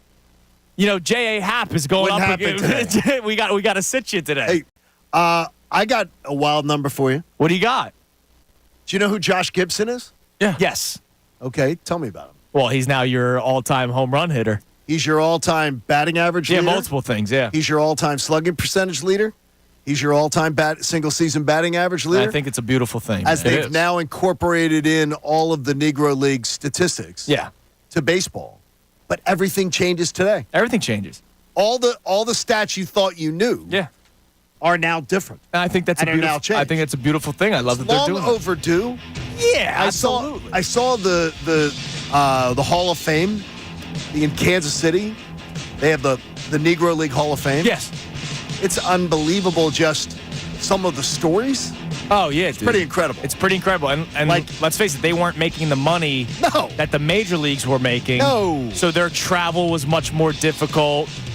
The hotels that they stayed at, and oh, by the way, back in those days, the hotels that they were allowed to stay at. Yeah, yes. It's an incredible story. I'm glad that baseball's doing this. So a great day for Major League Baseball. And if you have a problem with it, just look in the mirror, man. All right. Coming up next, we get more of your texts. The Kelsey situation. Is there anybody that could actually be defending the woman? Just tell me now. Do we have anybody that's defending her? No. Nobody, right? Good. We get some more of the texts on that. And I told you earlier, I'm guaranteeing a Phillies win tonight or this afternoon. I'll explain more coming up next. Kincade and Salciunas, 97.5 The Fanatic. Fanatic Sports Update.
o'clock hour of Kincade Salciunas is brought to you by the Bagster. It's a dumpster in a bag. You can get yours today at Home Depot and Lowe's. And for details, go to Bagster.com. It is 9:29 on Kincade and Salciunas, 97.5 The Fanatic.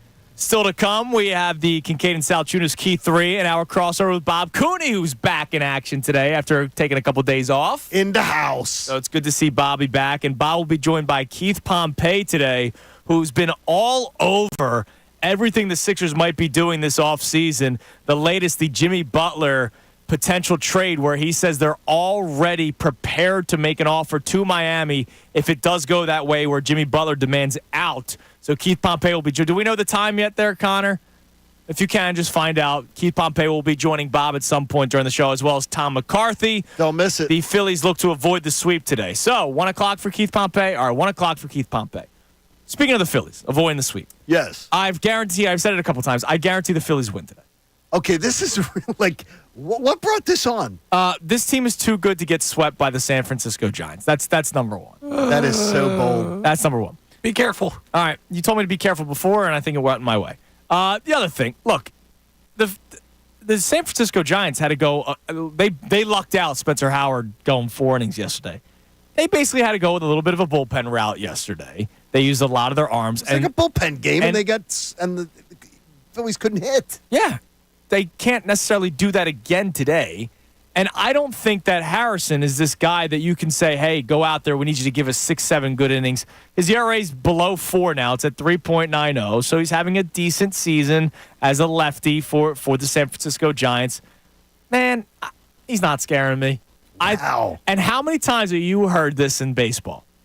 If you score 10 runs one night, you're going to score 0 the next night. This team is not going to get blanked back-to-back days.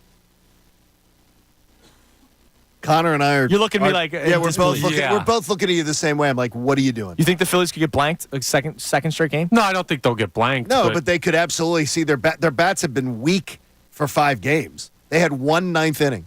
Also, one inning where they went crazy. That stadium's weird, dude. It's a weird stadium. They've lost 9 straight out there. How they play there is by the crazy. way, Bryce Harper has a home run in his career against Harrison. So maybe Harper does something big today. Could happen. Need the big man to step up. And I said to you, I think maybe a reset for Alec Boehm being out yesterday maybe helps him a little bit. By the way, again, just immensely, the growth in him as a professional is amazing. Oh, it's been tremendous. I just feel very good about this team today. Okay. I will put a bet down on my FanDuel Sportsbook app. I might for Boehm. JT Realmuto, by the way, has an 18-game hitting streak. We haven't talked about that at all. He's been hitting the ball very well. I'm petrified that it's going to end up being a Stubbs game because there's a day off tomorrow. It could be. And a lot of times, you have to do that. I'm like, guess what? You're 1-4 in your last 5. Break the skid. How many did Stubbs catch in the last 5? JT will be fine. I know. I'm not worried about 1, JT. I think, right? I'm just saying, like, 1, they haven't been winning the JT games either right now. No, but I'm saying is that I'm worried about that too. I don't want him in there. There, let's see. If JT's in the lineup, all right, I'm just going to put together a very, very quick parlay for you. Okay? Very quick. I got Boehm, Realmuto, Harper all to get a hit. Phillies to win. Okay. That's at minus 132, so they're not very heavy favorites. Boehm or RBI. That's what he is. He's Mr. RBI. Yeah, how many are you putting on this? And how many legs? And I'll put Harper to score a run. All right? I'll even do, how about this? 2 total bases for Bryce Harper. I think Bryce Harper puts the team on his back a little bit today. Okay. All right, 2 total bases. This is very quick. I did this in 15, 20 seconds. All right. 7-leg parlay. That parlay, Boehm, Harper, Realmuto, all to record a hit. Phil's money line, Boehm RBI, Harper run score, 2 total base for Harper. $10 bet wins you $73. Nice and easy. Okay. That's easy. That's without even thinking. No, that's pretty easy. I didn't do any math. It's just quick. And Maybe you should do some more thinking. Why? I don't know. Just why are you so worried? I don't do anything. Dude, come on. Put your chest out. I know you want to take your shirt off whenever you drive. Calm down. Calm down. That was uncalled for. You know it. That was a cheap shot. Like, why are you taking a cheap shot at that point? The Phillies, we were just talking about how they're the greatest team in the world that's ever played baseball, period. Yeah, dude. And now you're worried that they're going to get swept by the Giants and lose 5 of 6 to the Rockies and Giants? Nobody's worried about it, but you're being very bold. Chesty. You're being chesty. You really are. I don't know. Sanchez is not. He's the second worst pitcher in this rotation. He hasn't been bad, but he's not exactly a lock by any stretch. Does this Giants lineup scare you? I think they're scrappy. No, they can I'm get not some worried hits. about that. I think that you're playing your third game in 3 days in a stadium you don't play well at another different time. They're playing their third game in 3 days at the San another Francisco Giants. in their own In a stadium. stadium where they play well at. And you're playing at the third different time. You're not in a rhythm. The offenses looked lost since you got to Colorado outside of 1/9 inning. John's absolutely right about that. And that's all you you've got done. a West Coast flight coming up. I don't know. This is not the game that I'd be guaranteeing. And by a the way, victory. getaway days always. When the team's coming home, the getaway day game, I always feel like they got their eye on the airport. It's kind of weird. But this team's different. We've talked about it. Mentality's different with this team. Okay. Look, when this bet hits, I'll buy us all around it. I'm not saying they don't I'll buy us win. all around. I won't do the whole, well, I'm not buying you if it hits. No, I'll buy us around. No, Thank do it. you. I like that. Sound good? Yep. All right. What text do we have coming in? You know what? First, let me go to Jay because I know Jay feels a certain type of way about these Phillies. What's up, Jay? Yeah, I had to call in because the little Spadaro in the booth won't answer my texts. He won't read my texts about the Phillies. You're not reading. Why? You're not reading Jay's text, Connor? Little Fidel, come on. Spadaro in there, he don't like it when I say something bad about the Phillies. Oh, okay. Now Jay's you're mad the at me. Spadaro of the Phils, Jay. huh? That defensive bomb. Jay, buddy, that give me a- defensive bomb yesterday was ridiculous. Give me man. a That second, sounded Jay. just like Spadaro. How many texts you think we get a day? I'm not skipping your texts on purpose. There are a lot.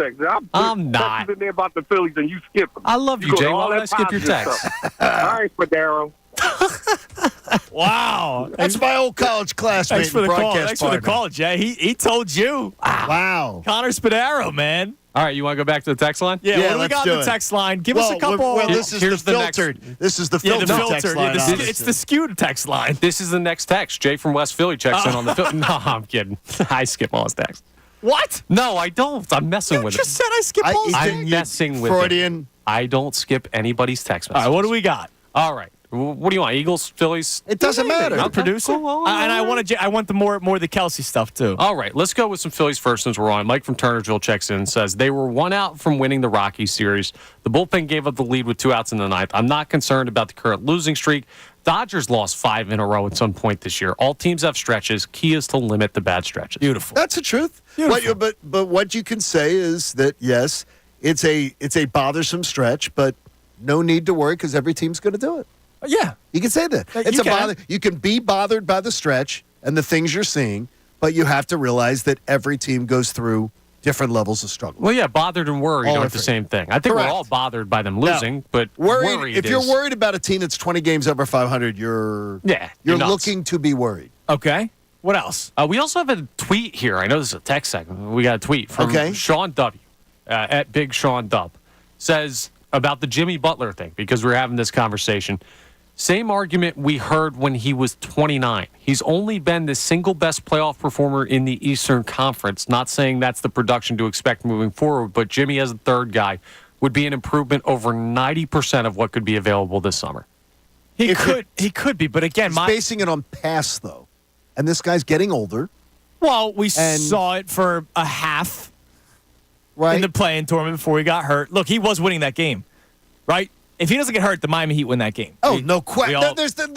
They're losing, and then they're playing in the in the 9-10. I don't know. The Nico Batum heat check might have just kept going. No, dude, I think Jimmy Butler would have still. I think the Miami Heat win that game if Jimmy Butler doesn't get injured during that game. And if Jimmy doesn't get injured, then the Sixers would have had one loss from being the number 1 pick in the draft. Right. That's true. They could have had the number 1 pick in the draft. But here's the deal. Jimmy Butler, if you told me they're trading 2 first-round picks for 2 years of Jimmy Butler, fine.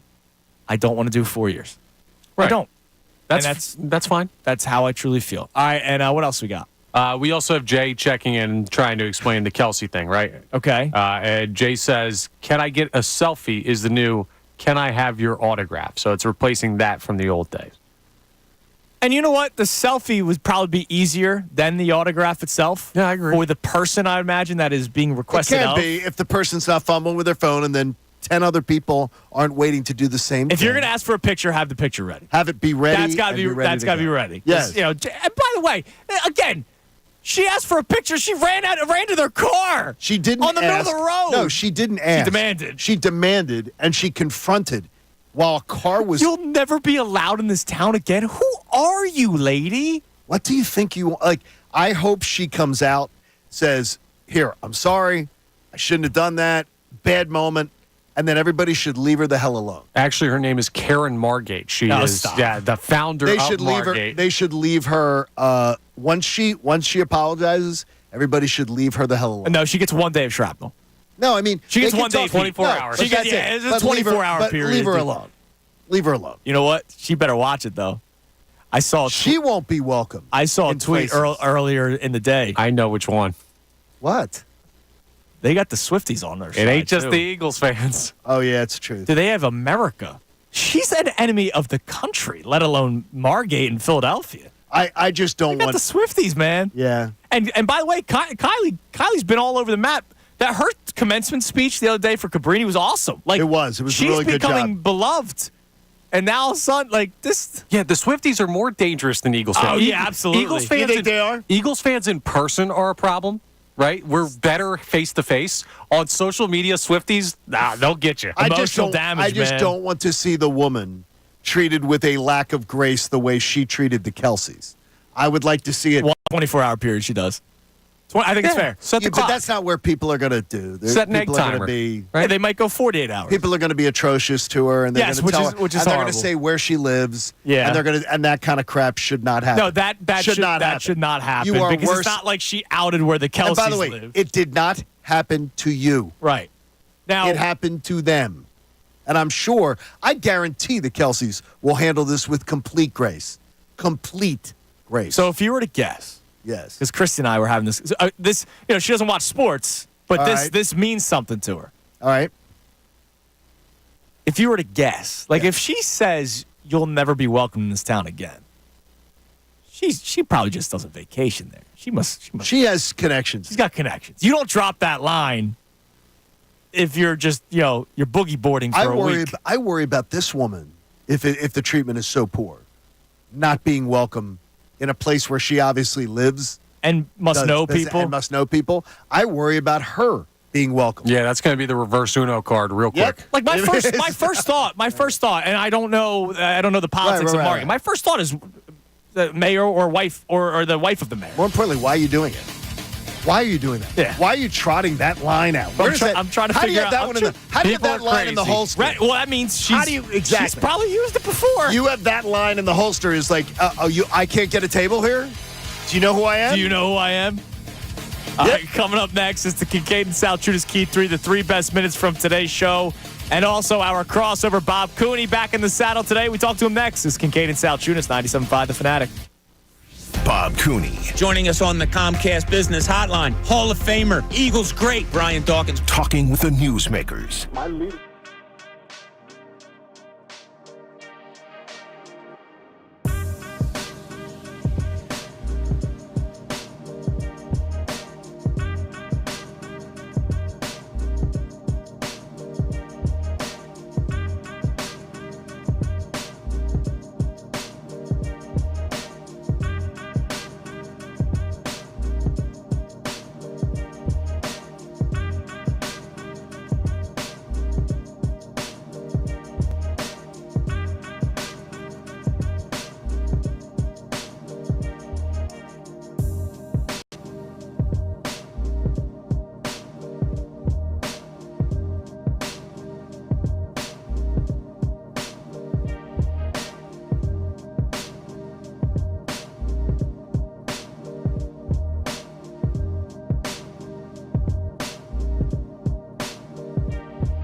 9:46 on Kincade and Salciunas. 97.5 The Fanatic. We have our crossover with Bob Cooney coming your way next. Our man Dylan McKinnon got your blood pumping early this morning, He was Johnny. birding people. I'd like to give Dylan McKinnon the bird right now, but we're on YouTube. I do it to Connor like 3 times a day, I think. never deserve it. You're so mean to me. Hiding the there is a stuffed bird. A black raven. Yeah. It's a raven. And it is a black stuffed bird. And it has shown up like everywhere. I had never been birded before. Oh, yeah. That thing has been here probably since I started. Because I remember Matt Nahagian, our old pro, this is 4 PDs ago, literally screaming in his office because somebody put it on his chair. Okay. And he had his own office. He's a PD, And he's thinking, whoa, what is it? He locks his door and everything, right? And he walked in, and I heard him scream. It was awesome. I came in today. Yesterday, we'd had a creepy car with its lights off in the parking lot. And I'm going, okay, that's a little weird. You don't usually see that in the morning. There's not usually a car. And then so I come up this morning, and I open up the studio door, and it's still dimly lit. And, yeah. And you think a bird I'm snuck like, in. what in the hell? No, I saw a bird looked like hanging from a noose. And I'm like, what the hell? Oh, so you thought it was hanging from the ceiling. And I'm like, what is going on here? It was hanging from, but it's right at eye level. Yeah. As I walked in. Freaked you out. And let's just say a change of underwear would be refreshing. Good job, D-Train. All right, it's time now for the Kincade and Salciunas Key 3. Now, the Kincade and Salciunas Key 3. Today's best. Johnny, good morning. You know what day it is? Wednesday? It is. It's Wednesday. I forgot about that. You actually just said Wednesday, and I hesitated. Oh, you were off Monday. Right, so I hesitated for a minute. Yeah, it is. It's Wednesday. But I'm going to guess what you really want to say is we are 100 days away from the start of the Eagles season, man. I can't believe it's already almost here. By all accounts, the Eagles have won the offseason. Whether that means something to you or not, they won the offseason by every single NFL draft analyst, insider, guys that cover the league inside and out. The Eagles won the offseason. The Eagles are the best team going into the season in the NFC East, and they're going to be in conversations for the top of the NFC. So today, John, in honor of the 100 days until the Eagles open, I have a question for the audience today, and I have a question for you guys as well, John and Connor. Do you feel comfortable putting a title on the Eagles season, a tagline on the 2024 Eagles? And I'm going to say right now, NFC Championship game or bust. So you're saying a tagline of expectation. Now, someone does not have to share your tag, right? No, of course not. Could someone's tag be 13 wins? Sure. Could someone's tag be division champs and see what happens? Or do you want something less wishy-washy? Well, no, you could say that, but I'll call you a coward. Okay. I'll say it with your chest. NFC Championship game or bust. I would say your initial stake, NFC title game or bust, is a reasonable, rational, easy to explain thing for somebody to be able to say. And I would say this, if you don't believe that should be the standard, why is that? What is keeping you from doing that? And if it's last year, I would say I'm thinking that that's probably something you're going to have to get past. Well, and the Eagles themselves are making it out to be like it was no big deal last year. Yeah, they are. They're not. Howie they're not a guess. Howie Roseman keeps on quoting the record. Nick Sirianni keeps on quoting tackle rate. It's important that we don't forget that we were 10-1. Yeah, exactly. I've heard that statement in some iteration from the Eagles brass, players, front office, whatever. I have heard, well, we can't forget that we were 10-1. Well, we can't forget we played in the Super Bowl the year before. Well, I'm not forgetting. And that's why the expectation of knocking on the door in the NFC title game, there should be no less expectation from anyone in this family. We got to take a deep breath, people. Deep breath. Deep breath if we're really concerned about the Phillies. We got to take a deep breath. I know we have a caller online. I know somebody in this building right this very moment is concerned. I know you have home life issues about it. We have to take a deep breath just because the Phillies lost a couple of baseball games. And I saw some stuff on social media yesterday.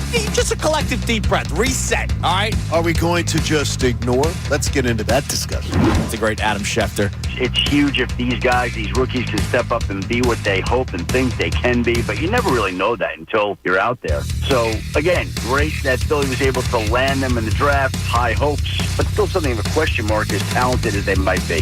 The latest reporting from Keith Pompey yesterday. These Sixers are already prepared to trade for and give a max contract to Jimmy Butler. So I don't want Jimmy Butler back. I have been pretty upfront about that. Not because I don't like the guy, not that I don't think he still has something left in the tank. If I'm going to trade for a 35-plus-year-old player, it's LeBron James, and that's it. I'm not doing it for Jimmy Butler. And the fact that I saw 3 first-round picks reported yesterday, and I understand, I am a guy that does not care about draft picks in the NBA, but I would rather not give up all 3 for Jimmy Butler. Maybe I can give up 2 for Jimmy Butler and use that other first-round pick to get a player that can play alongside Jimmy Butler, because you still have a lot of things that you need to do on this team. I cannot for the life of me be okay with 3 first-round picks for a guy that's 35 years old, already wants his contract extended. You would have him until he's 39, 40 years old. I can't do this. I am so proud of you, because I thought you were going to be more, I could be talked into this. I'm into this. No, I'm proud of you. It's ridiculous now that this is where we're at. It's back to the freaking future. It doesn't make sense at all. That was the Key 3. Kincade and Salciunas Key 3 best minutes from today's show. And welcome back from vacation on Bobby Cooney. What's up, Bobby? Morning, boys. How's it going? Doing well, Bob. Everybody good? Yes. All right. How was your time off? It was good. No complaints. Didn't do much of anything, but I'm not going to say I wasn't here because I enjoyed being here. But staycation. Yeah, it was fine. How much pool time? We were around the pool quite a bit. It was good. Got up yesterday. Yesterday was cool because everybody had their normal days in my house. Except for I you. went outside at 9:30 and just did stuff out there till like 2:30 in the afternoon. So when was the earliest beer? No, throughout all 5 days. It wasn't one of those. 5, 6 o'clock, something like that. So respectful. Okay, it's a lot of yard work. Yeah, a lot of yard work. Yeah, got a lot of stuff done. I do too. It's weird. I love it, but it's weird. I know. I can find the clean the garage. All those fun. Because then you drink the beer afterward and it tastes even look better. at my fingernails. You can still see some dirt in there. I got some, man. Yeah, sometimes it's hard to get out. So it was all good. All right, what do you have on the show today? Keith Pompey, we've been told 1 o'clock. Yeah, 1 o'clock for Pompey, and Tom McCarthy's going to join us out from San Francisco. Nice. At 11:30 this morning. Yes, so all good. All good stuff. We'll see where Tom McCarthy is on this free fall of the Phillies. I don't know. It's time to be concerned. Sound the alarm. So, they're winning today. I'm guaranteeing it. Yeah, he guarantees a win. I heard that. You joining them? San Fran's hot, man. They've won 10 of 12. You can't overlook that. You got to lose at some point. The Phillies got to win at some point. Yeah, I would feel better if Christopher Sanchez wasn't the guy on the mound that has to break this streak, but. All right, I'll go with your guarantee. I'll ride that. They're going to dub today, man. They're going to dub. I love it. I'm in. Jimmy Butler, 4 years? No. Me neither. No. I've said before, no. Me neither. I don't know how you build this team. We're going to talk about that because I'm anxious I have some thoughts on it. They've tried everything. Look, we've done this exercise so many times. I don't know. I don't know. We'll be listening. Hopefully Bobby. they do. Thanks for coming in. Please We appreciate it. Find some answers for us today, please.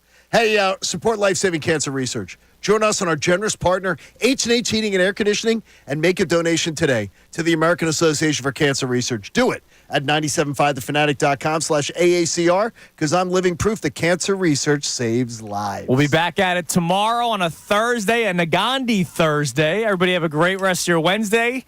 Kincade and Salciunas back at it tomorrow, 97.